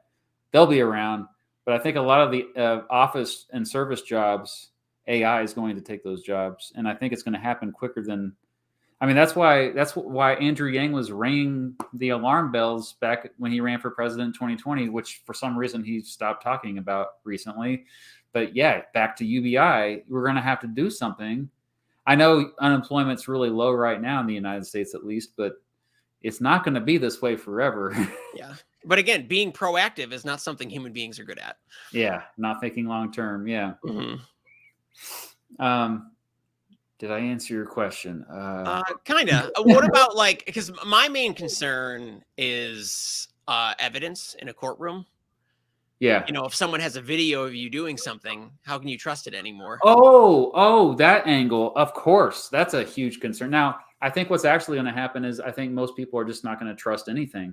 They're going to see real footage and they're not going to believe it anymore, which I don't think necessarily is a bad thing. That might actually help with media literacy. Probably, yeah. If you just assume everything you see is a fake, that means it's going to force you to actually do the work to research, because so many people just believe what they want to believe. One person that they watch tells them this is how it is, and they're like, okay, and then they'll repeat the talking point to whoever.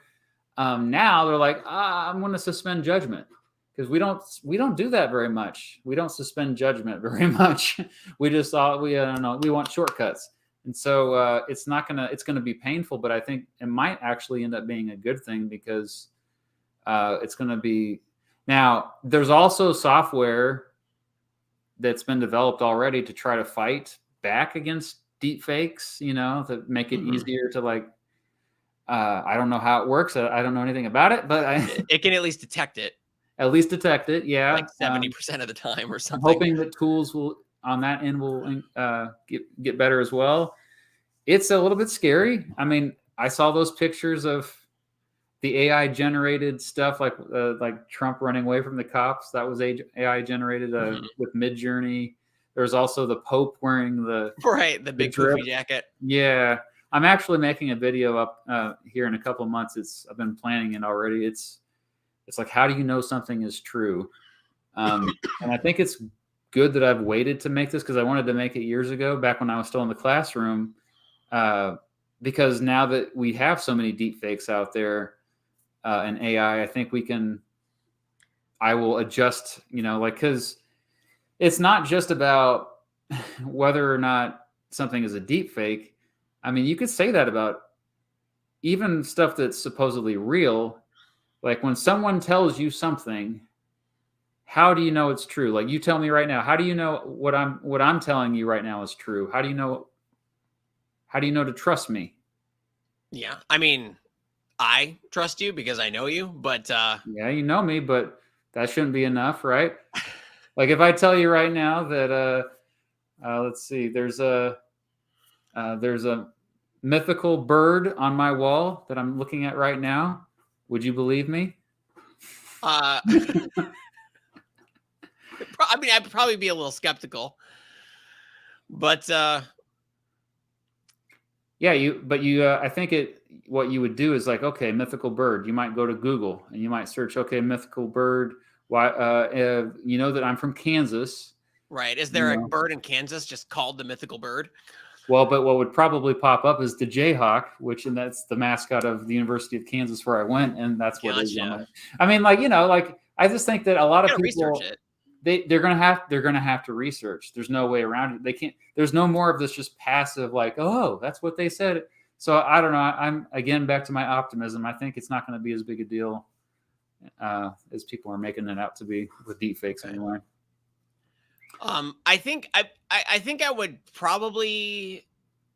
hope that the courts would only admit evidence if it was backed up and checked and stuff, you know? But the problem is that the jury is still going to have access to the internet and they're still going to be able to see things out in the world. That's an issue already. Right. And that's been an issue since the information age began. Yeah, they're not like when they call in the jury, they're not supposed to know anything about the case, but all of them do a lot of times. Right. Like the jury for Trump, even for example, like who Mhm. here is like, but I mean, in court, it's a sacred place. You got cross examination, which I think is really important. They can't use evidence that, like, if you're going to have evidence, it has to be shown in that courtroom, and Right. the other side has to have a chance to scrutinize it. And I think that as long as that process is still there, I think they're going to have to up their game for sure. Lawyers are going to have to up their game. The few lawyers who are there after AI takes all the other jobs, but yeah, it's new territory. I'll have to pay more closer attention to that, how that affects the legal system, because I actually, to be honest, I haven't thought about it that much. All right, I think we're up to number 7 here. Yep. We're taking longer than I thought. I guess we're just we're having a good time. Yeah.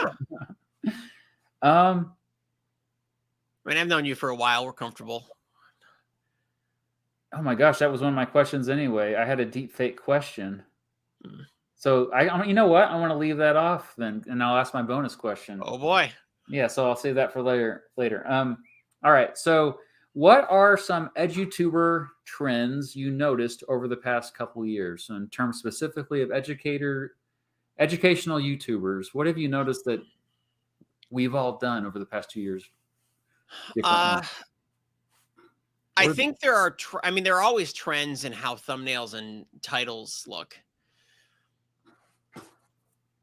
We kind of just follow where the views go, I guess. But and I've been guilty of this too, where like we changed the thumbnail like 6 or 7 times in the first week.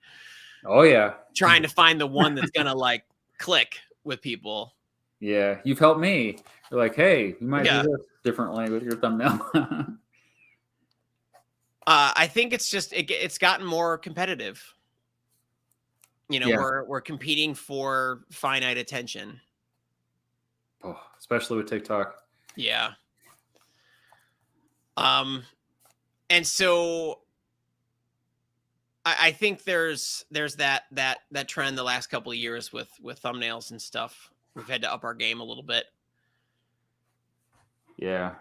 I mean, we try to stay relevant, Do you feel like that's a harder thing to do these days? Like, because I mean, I think you're younger than I am, but I know you're not like Gen Z. So no.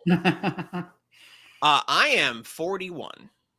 Oh crap, we're the same age. I did TIL. Yeah. That's awesome. Okay. And so I'm like on the cusp between Gen X and millennial. Yep.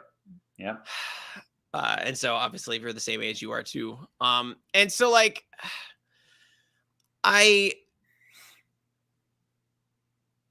tend to like stuff from a while ago, you know, when it just pop culture references and stuff, but like we have to stay connected to new things so that we can connect with, you know, younger people. But you can't do it like, you can't go full Gen Z or anything because it would just be cringy. And I think that like, and I think doing that, the reason it's cringy is because it doesn't give Gen Z people enough credit. Yeah. Like, as I feel like someone and the younger generation can watch us and get something out of it, you know. But I don't think that I think we still need to be aware of things that, you know, younger people are into so that we can make references to it or connect what we're saying to it, you know, if we need to. And so I think that's important. And that gets harder the older we get. I think it becomes more of an effort, but it's an effort we have to make. Yeah, we have to force ourselves to get out of our comfort zones. I think that's most common with like folks our age. I notice a lot of I'm not sure how into music you are, but I'm pretty passionate about music, and sometimes I do find myself, oh, I'm only listening to stuff from the 90s because that's when I was a kid, Right. you know, and nostalgia is very powerful, but I do go out of my way sometimes to listen to brand new stuff, you know, like and it's just as good if not better. If, you know, a lot of the new stuff is actually way better, but you still have people our age or older that are always saying, oh, it'll never be as good as it was in the 90s or 80s or 70s or 60s, whatever. Yeah. It's just different now. It is. I mean, it's Yeah. every decade, you know, has a different style of music and TV, and it's okay, you know. And it might not be what we, you know, grew up on, or, you know, probably what we experienced in high school, I think is probably what we connect with the most. But I think that as long as we make an effort to listen to the new music and watch the new stuff, at least some of the time, that's good for everybody. Just pushing the envelope with our own not getting too comfortable with our own style. Yeah. And you know, when you started out, probably it's the same. Like when I started out, I wasn't trying to emulate anyone. It's not like you were trying to, like, for sure you weren't trying to emulate Vsauce or Veritasium, or I wasn't trying to emulate CGP Grey, who was the first big educational channel I was really into. You know, you just have, you do your own thing, and people are going to like it or they're not. But a lot of times, you know, whatever's new, people are going to kind of, you know, Right. not be into it in the beginning, and maybe eventually they'll come your way. But if they don't, the heck with them. Like the other thing too, like you don't want to become a caricature of yourself. So you're like, and so I think that, yeah, you just kind of just need to force yourself to just do something. Like, I'm going to go film in a dump today, a literal dump, you know, like you got to. And don't like, you can't be, it's very important that we don't dismiss new things as lesser, because they're not lesser. Just different. Yeah. I think that's the thing. Like, you know, my Mrs. Beats' grandma, she was somebody that I, before she passed away, like she's someone I noticed who was like, she could have easily fit in. Like, she looked like an older lady, yes, but she had the brain of like a, you know, somebody in their 20s, because they're just trying new things all the time. I mean, that's the main thing. It's just, if you just stop being curious and you stop trying new things, then you're basically most people over 40. So don't be that. Kids, don't be that way. Okay. I think it's your turn. Yep. You just said dump. All right. I got one I'm saving for the end. It's a big one. Yes. What do you tell people when they ask you what you do for work? Oh, I love that. Well, it depends on the age of the person. That's ageist. I know it's ageist. We just talked about this. Like, but if they are my age or older, I tend to say, "Hey, I make educational videos," especially if they're like boomers, like my Right. parents' age. And like actually, yeah, like I was just the other day, that's what I did. I had one person was in their 60s, the other person was in their 70s, and that's what I said. And I was trying to describe it to them, and they kind of actually had an idea. They're like, okay, yeah, don't you make money from the ads? So it seems like it's not as weird as it used to be. For the older folks generally. Yeah, but younger folks, I say YouTuber because that's how most of my income is made, surprisingly still. But really, I think even that might not be accurate because, we're teachers, dadgummit. We're still teachers. What we do more than anything is we communicate. We're communicators. That's what we specialize in. But you don't want to get, yeah. What do you tell people? I mean, like you said, it depends on context. If it's some stranger, like I don't know, someone's like a plumber came to your house to do something or whatever, for example, I'd probably just be like, oh, we're both teachers, Yeah. and then maybe make up something about like, if they get curious, oh, where do you teach or whatever, you just mention some schools that you've taught at before, so it's not like a PragerU. blatant lie. I teach at PragerU. So that things don't get weird, but like occasionally that, I'll have someone over, to be doing work on the house, or just a friend of a friend came over, and like they see the studio or something. Yeah. They see the lights here and the microphone, um and then you have to get it a little more detailed and be like, oh, and maybe if you don't want to talk too much about it, you just be like, oh, I teach science courses online or something. And so you can kind of be roundabout about it, uh Mhm. to avoid follow-up questions. Yeah. But generally, if it's a friend or something, and or a family member, and they're asking specific questions, I'll get into it, and it's a whole conversation every time. But Yeah. Well, they're fascinated. yeah. I think the weirdest thing is like, I mean, there's so many weird ways to make money online now. Like, I think I don't want to shout out any specific sites, but I think people know what I'm talking about when there's certain places where you can go where you can just upload a video of yourself and people will pay for it. Maybe I'll bring a different example up, but I mean, I'm just saying I have former students that I know that's what they do, and I'm like, I've never checked it out, but like that's how they make money on the side. Like instead of like doing like what I did was I worked at Subway or I worked at a grocery store. But it pays better than what Subway or the grocery store, and those jobs will be gone because robots are going to take them anyway. So, but no, like there are people that make money from. I don't even know if I should say this, but I won't say this. No, should I say this? This is an educational channel. I'll just say articles of clothing that they've used, they've worn, they mail them to people, and people will pay them good money for that. Have you heard about that? I have not heard about that.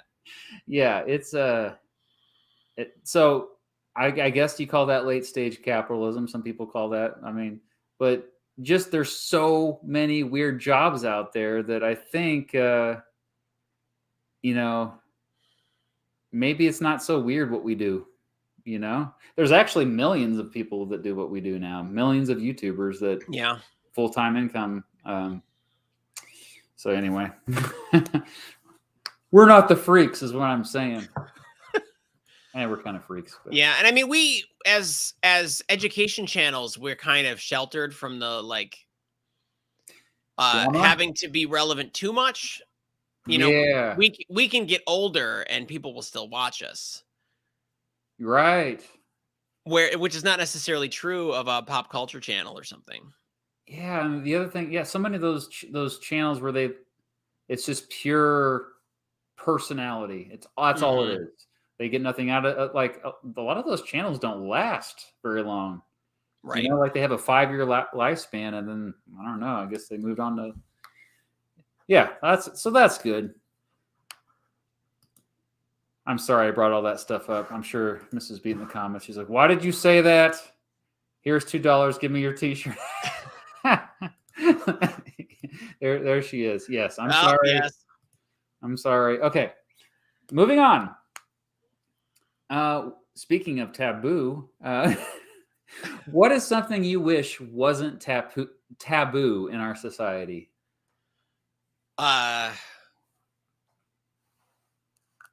Sex. Oh wow, you went right for the jugular. Oh there. yeah. So why? I mean, are you talking specifically about the United States? Because like, I was watching Saturday Night Live last night. I actually watched it live, which I never do. But yeah, and it was like they were talking about the Italian version of Saturday Night Live because they had like the statue of David, and like somebody that was pretending like they were the statue of David, pretending like he was naked under the table, and he's like, "I'm going to show you. You want to see my whole?" And everyone's like, "No, you can't do that." But he's like, "Oh, in the Italian version of SNL, this is no big deal, just to." But so, are you talking specifically the United States culture? Yeah, I mean that's most of my experience is with the U. I don't travel a lot. And so aside from like Canada, the only foreign country I've ever been in was South Korea. Oh. And that was an experience I could talk about. But I think that like here in the United States, or at least in Michigan, I don't know. Maybe because my family is conservative, I'm around a lot of conservative people. But I feel like we should all be capable of like talking about it and discussing it without it being weird. Yeah. Because like there's health class in high school or whatever, they're gonna teach you about, and they're all like, giggling. right, everybody's all weird and uncomfortable laughing, and it's like I wish we could just talk about it like it was an ordinary thing, like it was sports or something. Yeah, because everybody, for the most part, does it right at some point. We all need to reproduce as a species. Like there's two goals of our species and all species is survive and reproduce. But half of that we can't even talk about. Yeah. Right. And I would like it, be comfortable talking about the variety of experiences, Yeah, because, well, we even have a word for it. Like if it's not the norm, we call it a kink. Right. Like it's like, oh, you have, or there's even the word pervert, like is thrown away. Like that's a pretty like intense insult in the United States. Like to be called a pervert. Oh, that pervert. That kid perverted thoughts. Yeah, it's a thing. I think it goes back to a lot of people trace it back to the Puritans, pretty dominant culture in the early days of before the United States was a country. But maybe that's it. I know there's some historians that argue that. But yeah, it's weird. In Europe, that's not the case. I mean, Europeans in the chat. Yeah, can we get some verification on this? Or is Matt just, talking out his butt? No, yeah, that's a good thing to bring up. That's yeah. And I think that like, the early experiences that the young people have with it would be better if we all talked about it comfortably. And a lot of like you see teenage pregnancies, you see STDs, the problems associated with sex a lot of times could be prevented if we just talk to our kids about it. Right. I will say that I talk to my kids about it, and they are just bored as heck about it. Like, okay, whatever, At a very young age, they knew exactly what it was. My parents did not do that with me. Like, Here, you'll learn about it at school, I guess, or the church. And the church was like, don't do it until you're married. That's what they said. Mm-hmm. That's all they said. So, oh no, here we go. Oh, okay, we better move on. We better move on.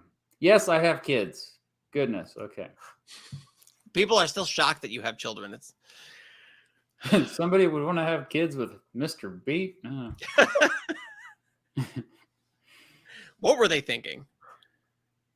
Yeah, Shannon, what were you thinking?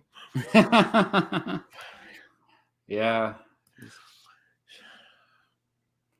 Best part of my life is daughters. Anyway, it's your turn. My turn. Oh, my best part of my life is Mrs. Beat as well. Gosh, sorry. Let's see here. Have you ever had a video served to an unexpected audience? What do you mean by that? Well, I'll give you an example. I had a recent video that was about microwave oven circuits.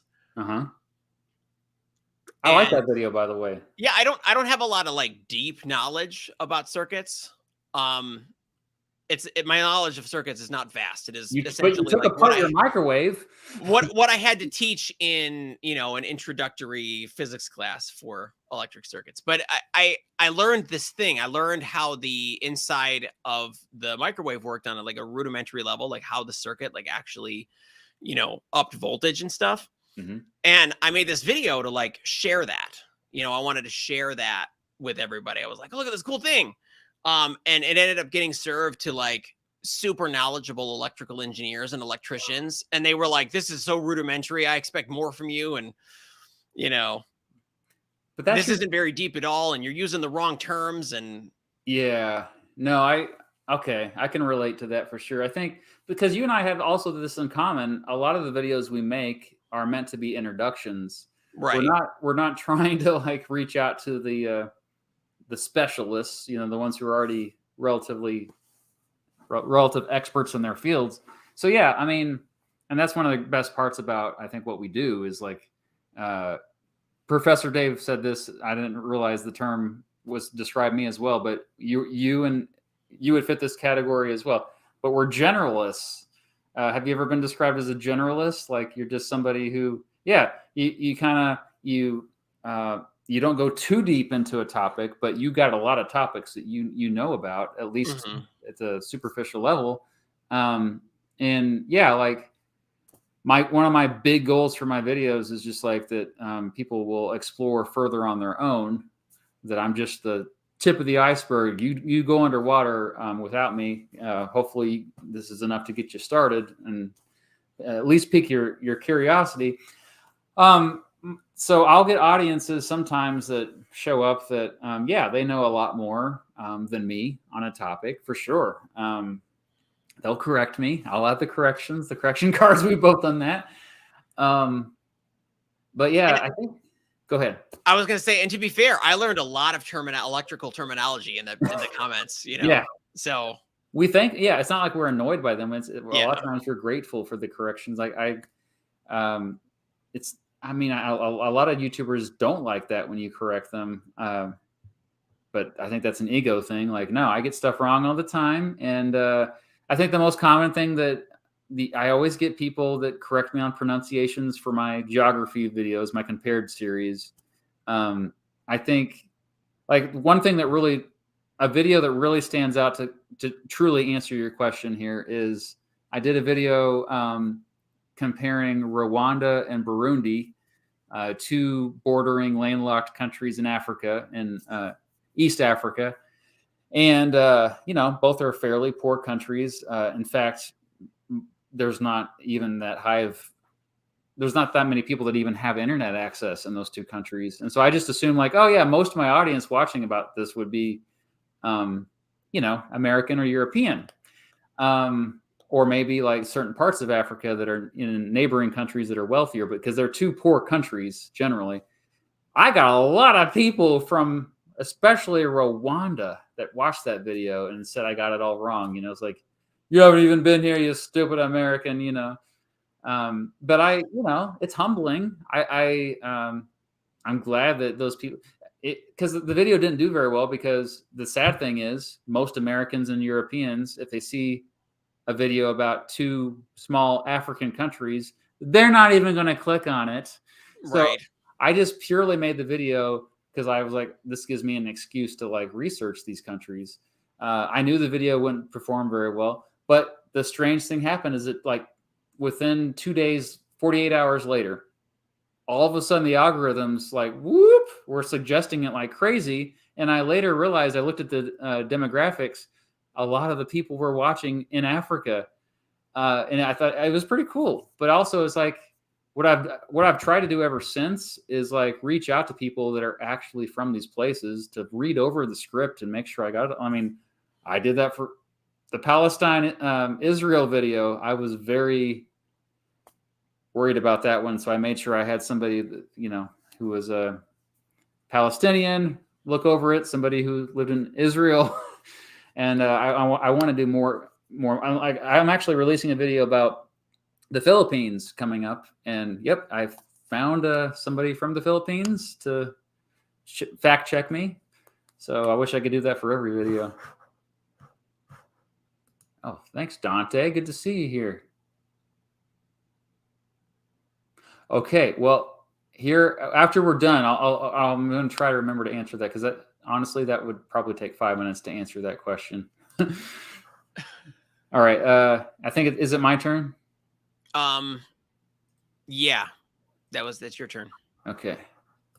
So this is the 9th question. Great. Okay, these are 2 big ones. I'll just go with your last video that you released on Friday, which is an instant classic. Something that I just kind of stared at and I kept replaying it. You were like, this is the number file portion of the video, but you were trying to explain how big we think the universe is. But ultimately, what you just said, how you summarized it was, the universe is probably infinite. I just can't wrap my head around this. I can't. It's like there are a lot of religions that say, "Hey, time lasts forever. Like if you die and go to this happy place, heaven, you live there forever." That stuff freaks me out. Like not having an end, going on and on and on. So like, could you maybe like make that more comforting for me? Maybe. I mean, I have the opposite problem, so I'm probably the best person to do this. Okay. I don't like the idea that there could be an end. But yeah, so we don't know it's infinite, to be fair. Okay. But still. We suspect it is. What we know for sure is that that we're only seeing a part of it. Right. There's this thing called the observable universe, where it's the stuff that we can see, the amount of, it's been enough time for the things in this area for the light to reach us, because again, we see things with light. And so we know there are things further away where the light hasn't had time to reach us yet, and so we can't see it. So we know it's bigger than what we can see. And based on some very fancy measurements, we know we have a lower limit on like how much bigger it is, and it's a heck of a lot bigger than what we can see. But we're basing this on this one particular number that we measure, and I'll tell you, it's basically a curvature measurement, right? Yes, you went over it right. in the video, yeah. Space and time can curve, and it causes things like gravity and stuff, but it can curve on cosmic scales too, like the whole universe. There can be some curvature. And when we measure it, we don't find any. So curvature equals 0, basically. Mm-hmm. There's a little bit of like experimental error, because every experiment has some error in it. And so there's some leeway there. Now, if the curvature is exactly 0, then we know that the universe is infinite. But it might not be exactly 0. It's 0, Right. give or take. We're taking like a very And small number. that give or take allows it to be finite. But the Okay. problem with it being finite is that there has to be an edge. And edges, well, I mean, there would be an edge if weirder things don't happen, which I'll get to in a sec. But edges are problematic for multiple reasons, not just philosophically, but also mathematically. Oh. And so if it is finite, if there is a limit to how much like volume, the universe has, how much space there is, then it should it has to curve in on itself. So that if you just like went out in a straight line and went, you'd eventually end up back where you started. Okay. Because your straight line is curved. Just like if you walked on the surface of the earth and you walked, you'd end up back where you started. Assuming you didn't drown in the ocean, Yeah. And so we can sort of extend that to the universe and be like, oh, well, the universe must curve back on itself to eliminate an edge. There's no edge. But they went to the edge of the universe in Futurama. I saw it. The universe being infinite is a much more comfortable thought. Why? Because at that point, you don't have to answer the question like, well, what's outside it? Right? Because if the universe is finite, right? Like if the universe is finite, well, there's only so much space. Like, why is it finite? What is there an outside? Maybe not if it curves in on itself, but that's really weird and uncomfortable. And so if space is infinite in extent, then we don't have to ask questions like that. There's always just more of it. Okay. And it eliminates a lot of like philosophical questions that we have. And so it's very convenient. It is convenient, yes. And the fact that this curvature measurement is maybe so close to zero, but not being exactly zero is kind of weird. Like, why wouldn't it be, 5 instead of like 0.0001 or whatever it is, just to dramatize it a little bit. Why would it be that close to zero and not actually be zero?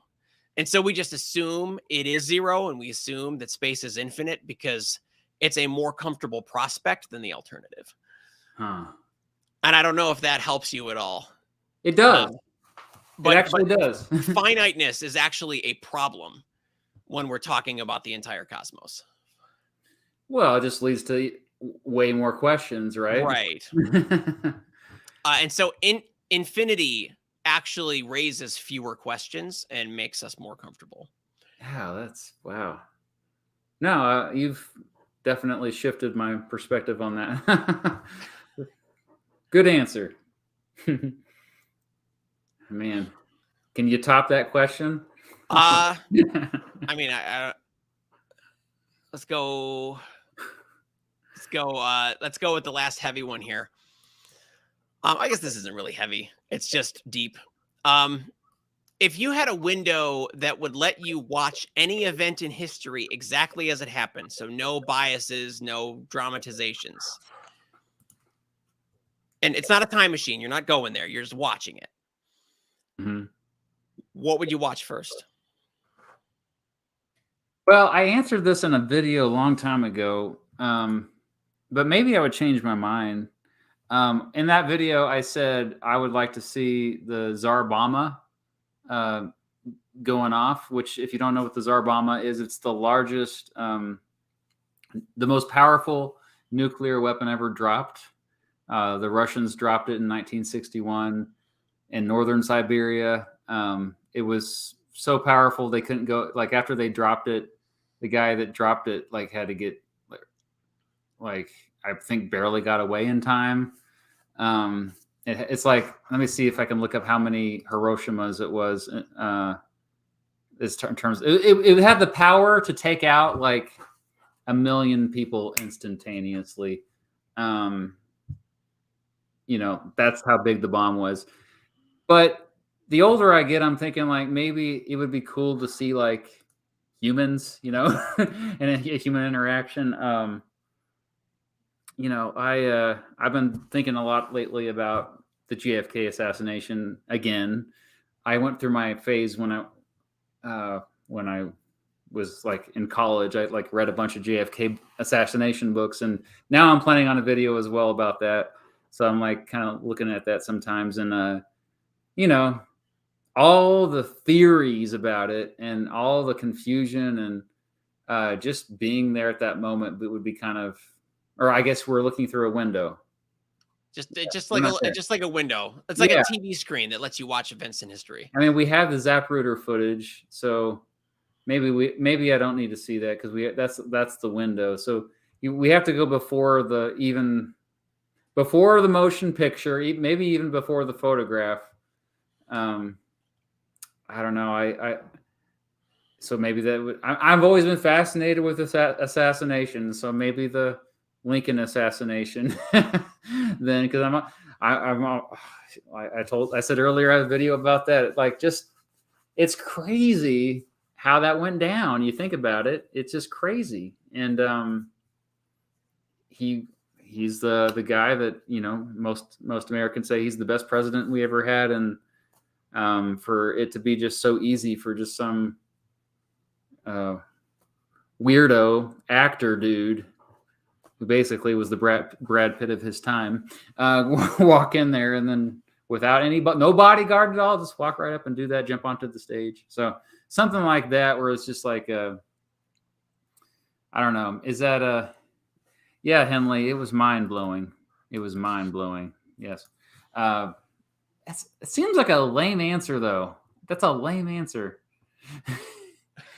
I could also say, oh, well, Franz Ferdinand, that moment when he was assassinated. Why do I keep gravitating towards assassinations, though? What's wrong with me? What about Caesar? Do you have a moment that you would want to go back? Well, I guess it depends. The Council in Nicaea in 325 AD would be interesting. Huh. Just because, I mean, what stands out to you about that event? You hear things about, like, because there's some there are quotes for people who were there, that we have found, talking about just how horrible people were to each other.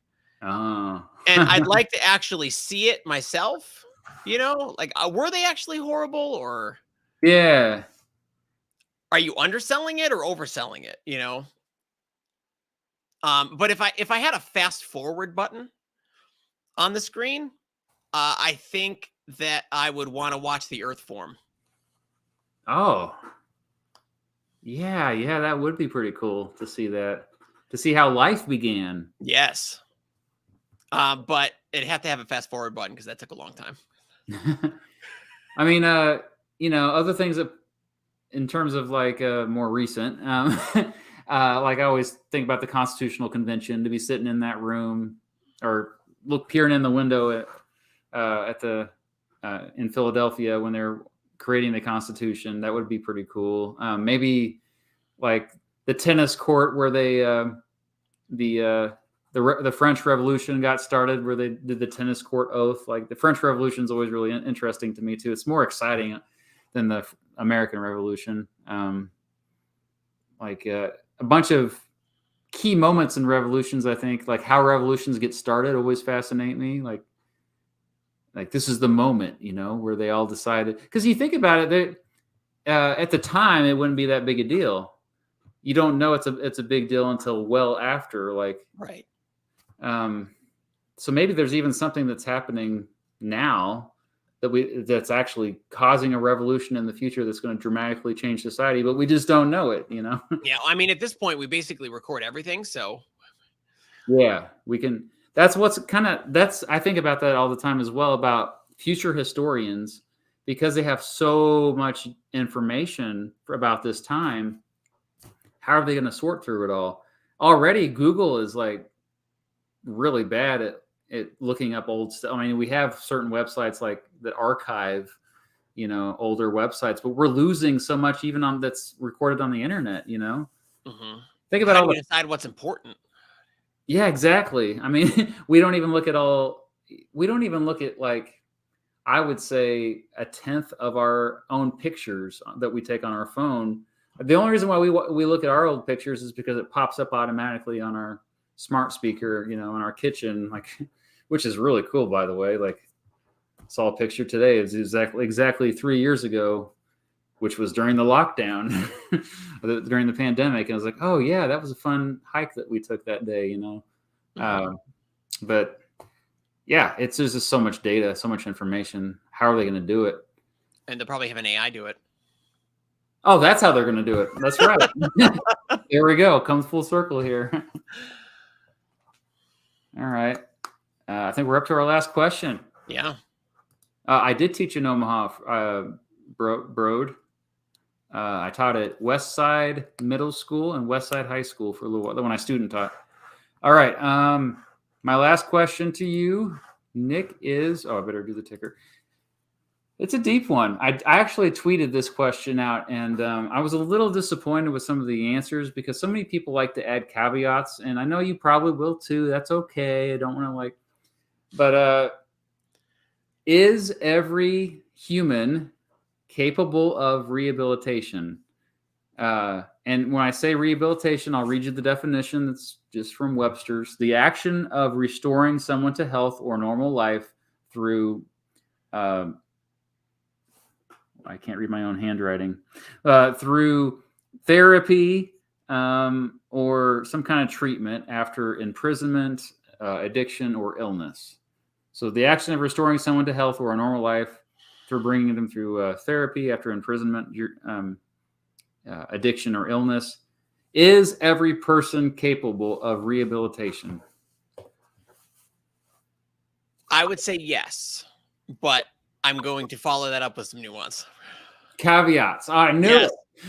it. That's okay. Yeah. I think, if something horrible happens to somebody, there's, horrible accident, brain damage or whatever, obviously their life is never going to be what it was before, or if because people change, not just from like physical events, but also emotional events and social events, and all these things change people. And so I think that that new rehabilitated life is going to look different than it did before. And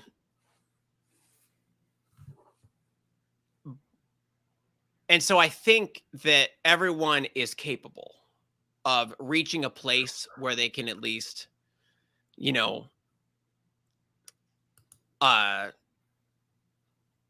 unless there's like obviously really severe, like you're, brain dead or whatever, obviously you can't be rehabilitated from that. But I think that that's possible. I think that you just have to, the person has to want it too. Like that's the beginning of the process. If the person doesn't want to be rehabilitated, then they're never going to be rehabilitated. And so I don't think that while everyone can be, I don't think that everyone will be. That's pretty much what they said on Twitter. And I mean, I'll be honest, I was a little because like the question is just like, I mean, let's ignore the caveats here. Because like, let's assume that maybe there's a technology that doesn't even exist yet that can restore. Somebody mentioned that, I didn't mention injuries. That's a good point. But say that you do have the technology to like get their brain, to change their brain, I guess. Like, okay. I don't know. I've been thinking a lot about redemption too lately. And because, we just, as a society, we just generally think that we just have this idea like, oh, someone's a monster. They did something really bad. And either, some people will say they need to be killed. And then everybody else will say they need to be locked up forever. I mean, if that person is locked up forever, like say that they do something horrible when they're 25 years old, they live to be 100.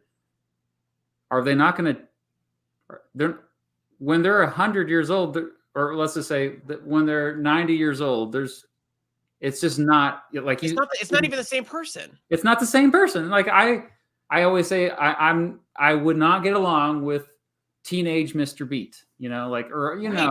I would not have much in common with. I would like, it's like a stranger, like, who is this guy? Oh, get away from me. So how can we be so confident to say, this person, just lock them up and don't even give them a chance. They don't let them see the light of day ever again. And this includes like some of the more uncomfortable crimes that we don't like to talk about, like usually involving sex, Right. like somebody who is a pedophile.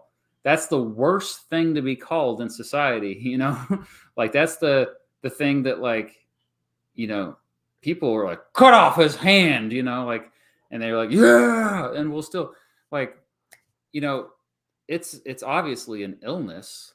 Right. I mean, it's not like I think a lot of people view it as like, well, no, we're going to punish this person. But like, Right. what Not point is a rehabilitate. punishment if they're not going to learn from it?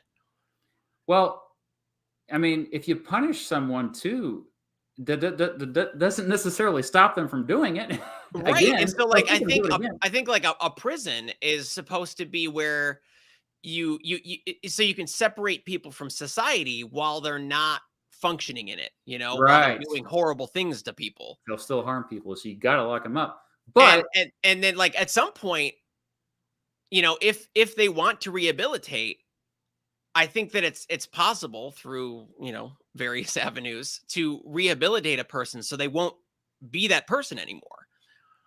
yeah, They won't be treating people like crap, they won't, and violating their personal space and their personhood, yeah. But it's tricky because like you don't necessarily want any victims of those people to, that Yes. to Yes. have their trauma resurface. And so that's tricky. Oh, yeah, like And so like I get that. I never And forget reading a story about this woman who was just terrified, like, just because she had found out that the person who had raped her was released, and it like ruined her life, because, like, it's like, I mean, I guess maybe at some point, I mean, if they're there long enough, I mean, a lot of them are sentenced to life sentences, but yeah, like, she had not come to terms with that event, like that traumatic event had ruined her life, but it's like it was like ruined again, So you make a really good point. right. And so I think like even if we do rehabilitate people, you have to create like, some kind of restraining order that keeps the people apart, Yeah, I know it's like it's tough. And we can't ignore the fact that like there are compulsions. People have compulsions to do things. Yeah. And Sociopaths is a psychopath. So those are the two examples that somebody brought that up in the comments here. Like that's right. typically who we think of. And I'm a huge proponent of the fact that people have free will. Like we have the ability to make choices, but also those choices aren't necessarily what you think they might be. Yeah. Because sometimes there's a compulsion to do one thing that you just don't have the energy to fight, or there's some kind of resistance in your brain to keeping you from doing something else, and so like instead of having a choice between two things, you have a choice between this thing and then doing nothing at all because you can't do this thing. Yeah. It's just not, you don't have it in you to, fight the compulsion or overcome the obstacle, the mental obstacle or whatever it is. But if you're talking about, having the technology to alter people's brains, I think that if someone chose to have that adjustment made to them, that should be an option if it exists. Yeah, no, well, I do know that the criminal justice system in the United States is messed up. I actually just watched recently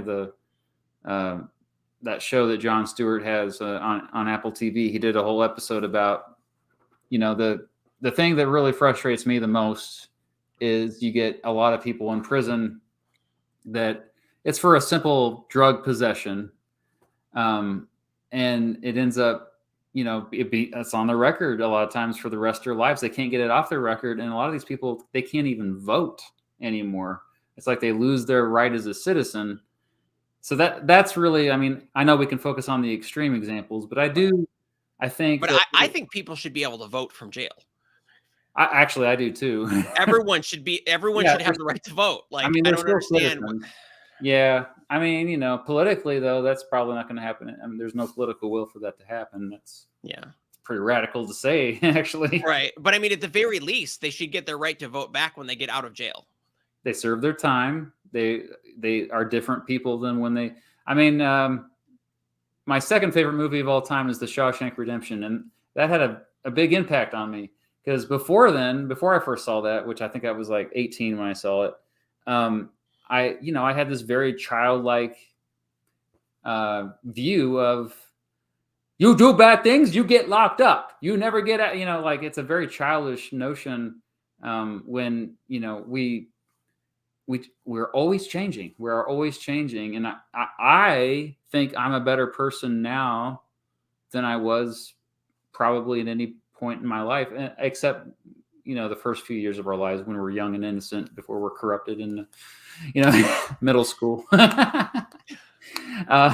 I'm watching my 11-year-old now, like, oh, it begins.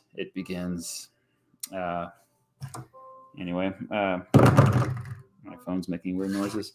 Okay, your last question. It's not very profound or anything. Okay. How do you make so much content? Yeah. I mean, I spent an entire month making this video I just put out, right? And I put out a couple shorts, but I was only able to do that because they're recycled TikToks. I already made them 6 months ago, Yeah, I mean, I am kind of a workaholic. There's that going on with me, and I used to be worse. I used to put in like 60, 70-hour weeks, and and I just sacrifice sleep. So I do sleep a lot more these days, and I try to make more time, but I'm still bad about, like today, a Sunday, I was working a little bit. Yesterday, I mean, I don't really take many days off. Your videos are better than mine, so there's that. My videos are like glorified PowerPoints, so the animations are crude. A lot of times I use stock footage. That helps cut up some of the time with editing and stuff. What takes up the most time is the writing and research, which should, I think, because you want to make sure you get the facts straight. Fortunately, a lot of the videos I make, it's stuff that I used to teach anyway. So I already kind of have that prior knowledge, so I don't have to dig too deep. Occasionally, I might make a video about Georgism, and like, oh, I better read Henry George so I know what I'm talking about. So there are exceptions to that where I have to read books and stuff. But yeah, like, I think it helps that I only skim the surface of things. But it's also like more formulaic maybe than the stuff you do, because with you, it seems like you can go at it at many different angles, where for me, a lot of times I'm just telling a story, like there's a beginning, middle, and end, and like once upon a time. And I even used to begin some of my videos that way, like once upon a time. So maybe that's part of it too. I don't know. How many hours a week do you put in, would you say? At least 50. Yeah. And like I end up, it's not like 5 9.5-hour days or anything. I work every day. You with this job, like, you're never away from work, and so I try to do like 7 6-hour days or something, as much as I can, because I try not to like overwork in a day. Yeah. But I end up working more than 40 hours for sure. And some days, especially like the week before a video goes up, I might end up working like 70 because I'm trying to hit a deadline or something. Mm-hmm. But I put a lot of work in, and now that my wife also, is helping out with the business, she's handling like back end stuff, sponsors, that sort of thing. Mm-hmm. She's also a sounding board for me, which is really helpful. But because of that, I don't have to work like 90 hours a week, and so that's nice. But I still, just to keep up with, my one full video a month schedule, I had to hire researchers and fact checkers and stuff. Because like, I don't have time. I don't have time to do it. Well, you're getting some kind words here from viewers. It was very, yep, I know, Trevin. Your videos are higher quality than mine. The Science Asylum is hands down the best science YouTuber that exists on the platform. Him and Tom Scott? Who's Tom Scott? Maybe Tom Scott, maybe? But yeah, I mean, that's the thing. Like, I've become really efficient with the editing. I think that's helped a lot. And I don't know. It's I do know I need to work less. And also it's cool that we have that in common, though, that our wives help us out. And, yeah. And also as a sounding board too. That's yep. And they talk to each other occasionally without us. So yeah, probably venting like all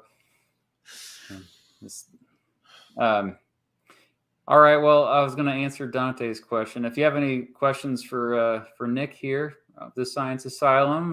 Yeah, we'll open it up to the chat. Okay. And Dante, thank you. Just to answer your question as briefly as I can, how I think the economic system in the United States will undergo a significant change. I don't remember talking about that, but I can tell you just to kind of off the cuff here. I think that what we're going to probably see is another wave of like similar to what we saw in the 60s and the 1930s, where there is going to be more government involvement in the economy in terms of restructuring things to make it so that, the working class actually has more power. We're already seeing a shift in terms of unions there's a resurgence with unions. There's more and more talk about wealth inequality than ever, like there has been in my life. But I do think universal basic income is probably going to be the end result, along with there's probably still going to be a safety net, a welfare system of some sort to complement that. I don't think that's ever going away, but I think that because of technology and because of extreme wealth inequality, it's probably inevitable at this point, and I just don't think enough people are realizing it. Hopefully that answered your question. All right, we have any other? Let's see here. Yeah. What you got, chat?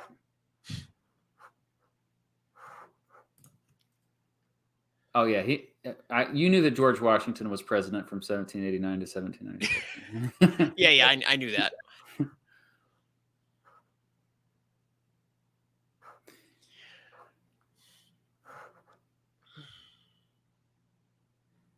Okay, well, I'm just trying to find questions here.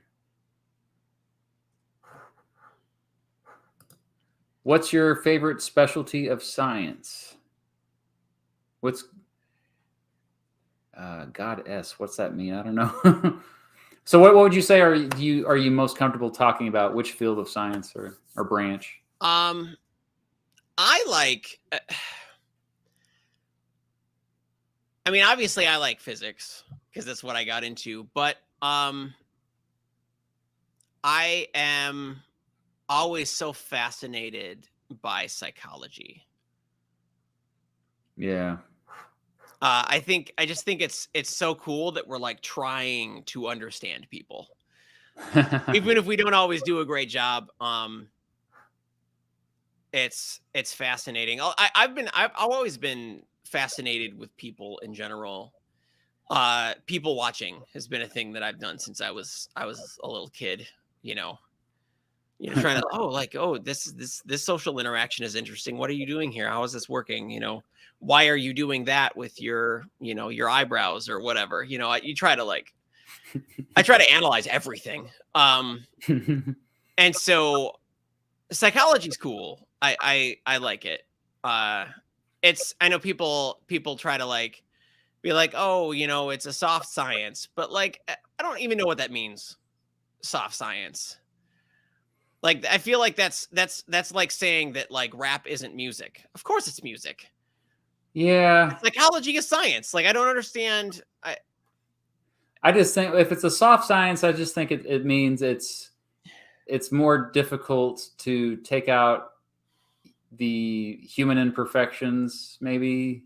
Yeah, and I mean that makes it harder. It's certainly a harder science, as in more difficult. We're confused. But like, I don't know, maybe soft as in it's less predictable. I don't know. Yeah, It feels like a jab though when people say that. it does. No, psychology is criminally underrated. Yeah, I like it. I think it's cool. I think it's cool that we're trying, even if we fail sometimes. Hoser is here. I'm collaborating with Hoser here in a few weeks, so good to see you. When is AI going to take over YouTube? I would say actually it's already starting to take over. There are channels that you can tell everything is AI generated. They're crappy videos, but they still get lots of views because, I mean, I've gone to Chat GPT to suggest what I should put on thumbnails and what should I title videos after like inputting the script, and it's been helpful. It's helped a little bit. Yeah, I've done it with titles too, and I don't end up using the titles that it gives me, but it like points me in a direction where I finally like figure out what the right title is. So I use it as inspiration. Yeah, that's definitely pizza for me. What's your favorite food dish? I mean, I love pizza. Yes, pizza. FTW. I mean, I'm telling you, you get the best. Whose favorite food isn't pizza? You can put everything on there. You get all the food groups on the yeah. Yeah, you put whatever you want on it. Yeah.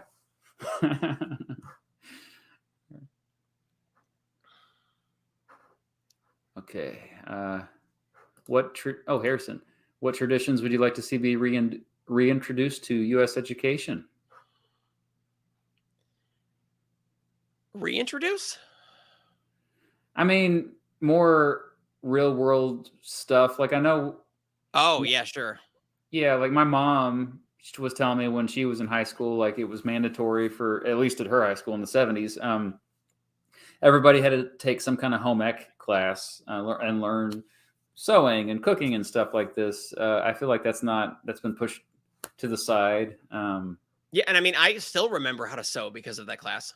Oh yeah, and it's been a valuable skill. I've gotten to keep shirts longer than other people because I can sew them back together, Yeah.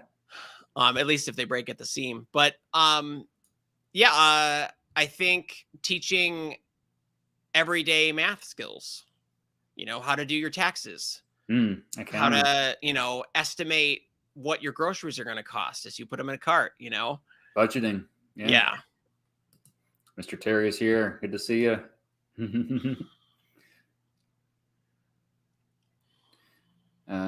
Okay. Sorry if I missed any here. What's the hardest part about teaching? I would say making it relevant, because we're passionate about our content, but it's just hard to get other people to be passionate about it. Yeah. Some people some things just don't, like, they're very exciting for you and no one else is going to care. I mean, and it's a bummer. I think that's helped us make videos because I'm assuming, even though it's a little bit different dynamic in college, because they pay to be there, but like, they're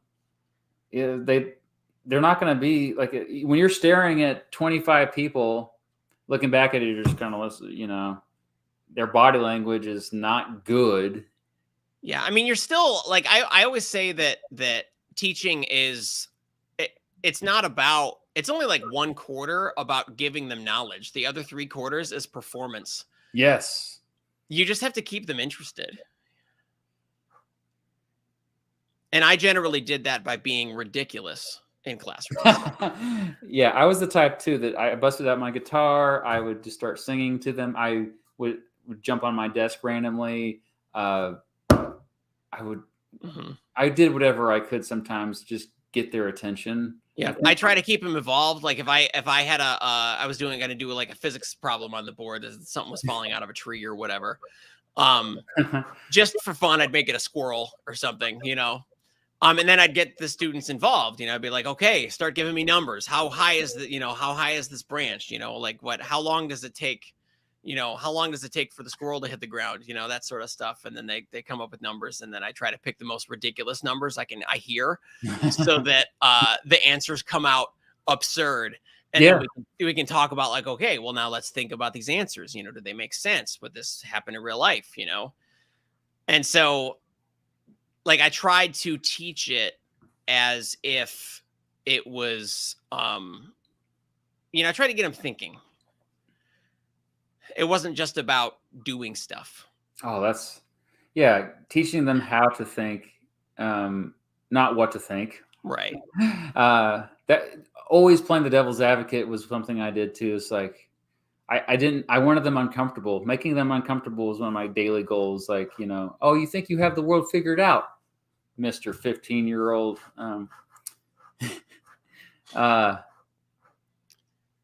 Okay. Well, I had a good question there. So, this is a good one. I know we probably better wrap it up here soon, but Trevin had a great question and great last name too. Close to mine. Would you rather your videos have a large initial impact or a long-term relevance? Ooh. I think long-term relevance. That's what I mean, it helps with our educational YouTubers. A lot of times we kind of benefit from having evergreen content, as they say, because it's like the information a lot of times doesn't need to be updated, or at least not that often. So right. Long term is definitely better. I mean, that large initial impact is nice. But there's a few videos that like I tried out like making an initial impact title and thumbnail combo up front. Mm-hmm.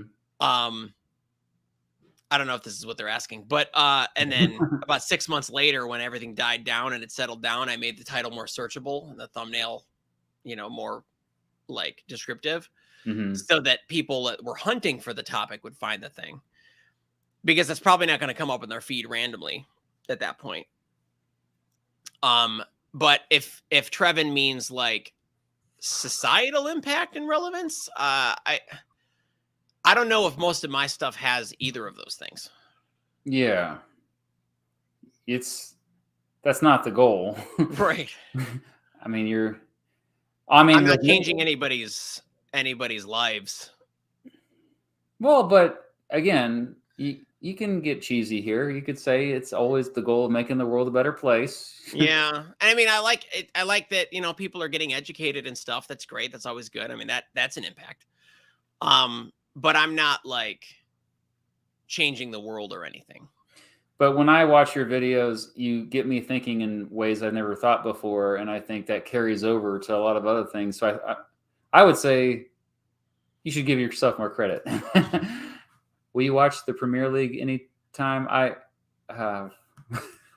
I'm not really that much into soccer / football. I used to play it. I actually played in college, but I don't really watch a lot of it. I watch a little bit of MLS because I get it now, and I'm a Sporting KC fan. Do you watch sports? Not really. I mean, I'm aware of them, but it's never really been. I'm aware of them. An interest of mine. I mean, my family, like my little brother, was big into hockey. Oh, cool. And so I'm very familiar with hockey because the family all just dove deep into it. Yeah. Did he ever get in a fight? Oh yeah. Educational backgrounds. I have three. Those are my educational master's in history, bachelor's education, bachelor's in journalism, and a lot of student loan debt. And there we go. What? I've got a bachelor's in physics research and a master's in physics with a specialization in astrophysics. I don't know. That's actually what I meant to say earlier when I said astronomy. I meant to say astrophysics, and I like totally said the wrong word. So sorry about that. That's okay. They're used interchangeably a lot. It's fine. I'm not offended by it. I think it's one of those things where like, people in the field know the difference. That there's a technical difference between the two words, but not a, a common language difference, I think. Yeah. Still paying it off. For in my case. All right, I think we're caught up on. Oh wait, what industries would work better without a profit motive? Good question, Jason. I would say, I mean, there's a whole category in economics that we teach about called public goods and services. So generally, medicine. Well, I mean, yeah, you can make medicine as a. I mean, that's my feeling about it. Yeah. I mean, I'm sure there's arguments against me on that aspect, but well, I would say if you look at, I mean, generally collectivism is reserved for things that like it's making sure that it's going to benefit society as a whole. So like, yeah, education, infrastructure. Also, the private sector can't sufficiently take care of it without screwing it up. There's just some markets where it just doesn't work well in the private sector. I mean, some things need to happen even if they're going to function at a loss. Right, like the postal service. Right. It's there's people that depend on it. That if it was left up to the private sector, UPS and FedEx, DHS, they'd be like, "Screw you, rural areas. We're not going to go out there and take." I mean, a lot of rural America depends heavily on the postal service and would be screwed without it. What is the most ethical and beneficial company to mankind, and why is it Raytheon? It's not Raytheon. My mom, we used to work for Raytheon, by the way. Raytheon kind of is notorious with a big part of the military-industrial complex these days, making stuff to destroy the world and kill people. I don't know if you have anything to say about Raytheon. I've never even heard of it. Seriously? It sounds like it's for the best. Thanks for the kind words there about the Oregon Trail video. You know what? I want to. Would you make a long form documentary, Nick? I think I'd be open to it. I mean, it's harder, obviously. I mean, I generally don't go over 20 minutes. I think I might have gone to 30 once. But I think I could make a full feature length documentary about nuclear energy, but it would require a lot of planning and stuff. Are you pro nuclear energy? Do I what? Would you like to see more nuclear energy? Yeah, I think it can be done. I mean, obviously there's a societal fear behind that, and that's something that we take into consideration. But I think that it's generally, statistically, it's very safe. When it goes wrong, it goes very wrong, and that's why it scares people. But it barely ever goes wrong. And so there's been like 3 major instances in history, and otherwise it's very clean. Water vapor is what's released to the air, and the waste is very we know how to control it and store it now. It's pretty safe. Chernobyl just really had that. It just ruined it. It ruined it for everybody. Yeah. And then we were maybe coming around to it, and then Japan had the thing, and like it's societal fears are really hard to get over. Yeah.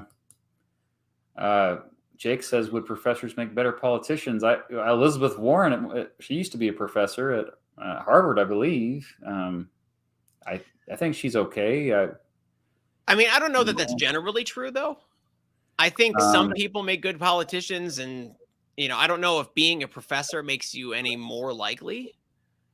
Lawrence Lessig ran for president. He's a professor that I follow, and he's not. I mean, the thing is, you have to have charisma, right? And some professors don't. I mean, and I'd like it if we could focus on like what they would actually do in their track record. But most people are just like, I want a president that I could have a beer with. And it's like, that's not really going to reflect on their ability to govern. Yeah. I mean, they'd make good advisors for sure. Yeah. Who would win an American Gladiator? Mrs. Beat or your significant other? Oh boy.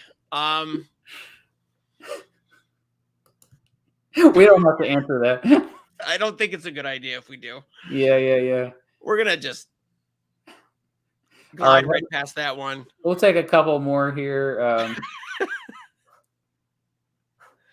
Francis asks, have schools lost their academic rigor in the face of societal forces? I'm not sure exactly what you mean by that, but rigor is something that I think has always been, at least my whole life, it's been something that people have been concerned about. Like, oh, the kids aren't really being challenged enough in schools. I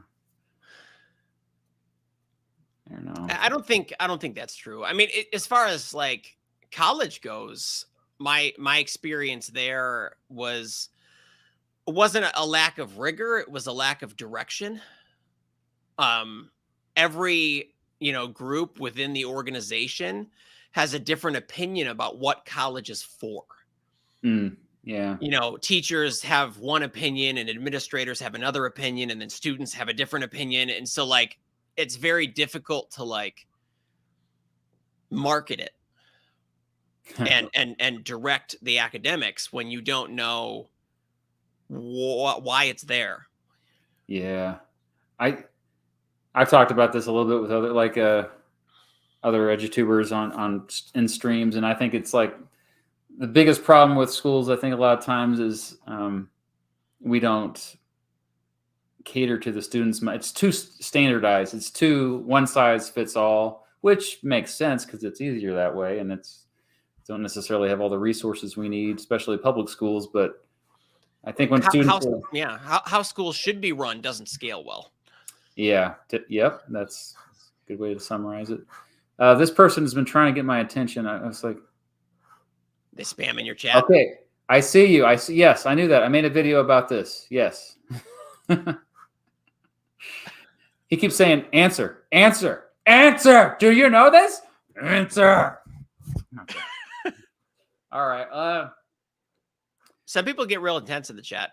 I thought, oh no, I love it. Hey, there he goes again. Just asked to take.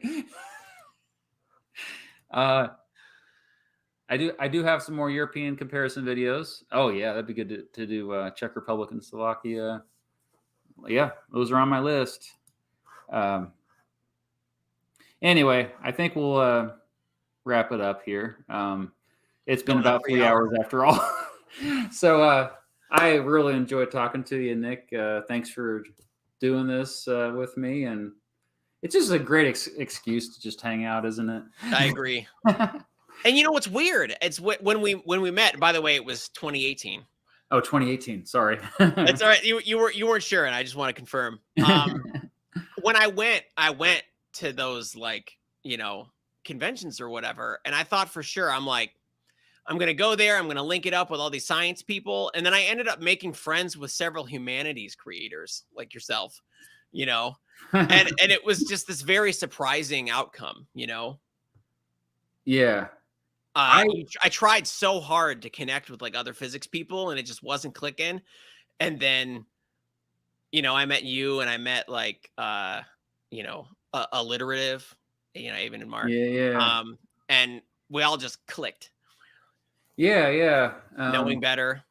Yep. I noticed that as well. Like it's the ones I was like and I think the channels that we were like fans of, we were a little intimidated by anyway. Like I remember you were like really nervous to talk to Diana, and by the way, I wish her well right now. She's going through a tough time. I did end up talking to her, and we became friends, and it was it's wild. But she's a very sweet person. I only it's briefly, tragic. yeah. But yeah, there's a lot of great people in the science YouTuber community. But yeah, I do find that like sometimes just the personalities are, like I really, yeah, it's just honestly, I don't even watch a lot of history content on YouTube. It's embarrassing but I mean, it's also like you're constantly comparing yourself. So I feel like it's better for me to watch like other disciplines anyway. And Yeah. so I pretty much watch every video of yours and yeah. Just everyone subscribe. Science Asylum. Check it out. I'll put a link in the description. Any final parting words for the audience? No. I mean, I always have a good time with Mr. Beat here. So well, thanks. Hopefully you all did. You had a good time with us. So thanks for being here, everyone. We'll see you next time. Enjoy the rest of your day.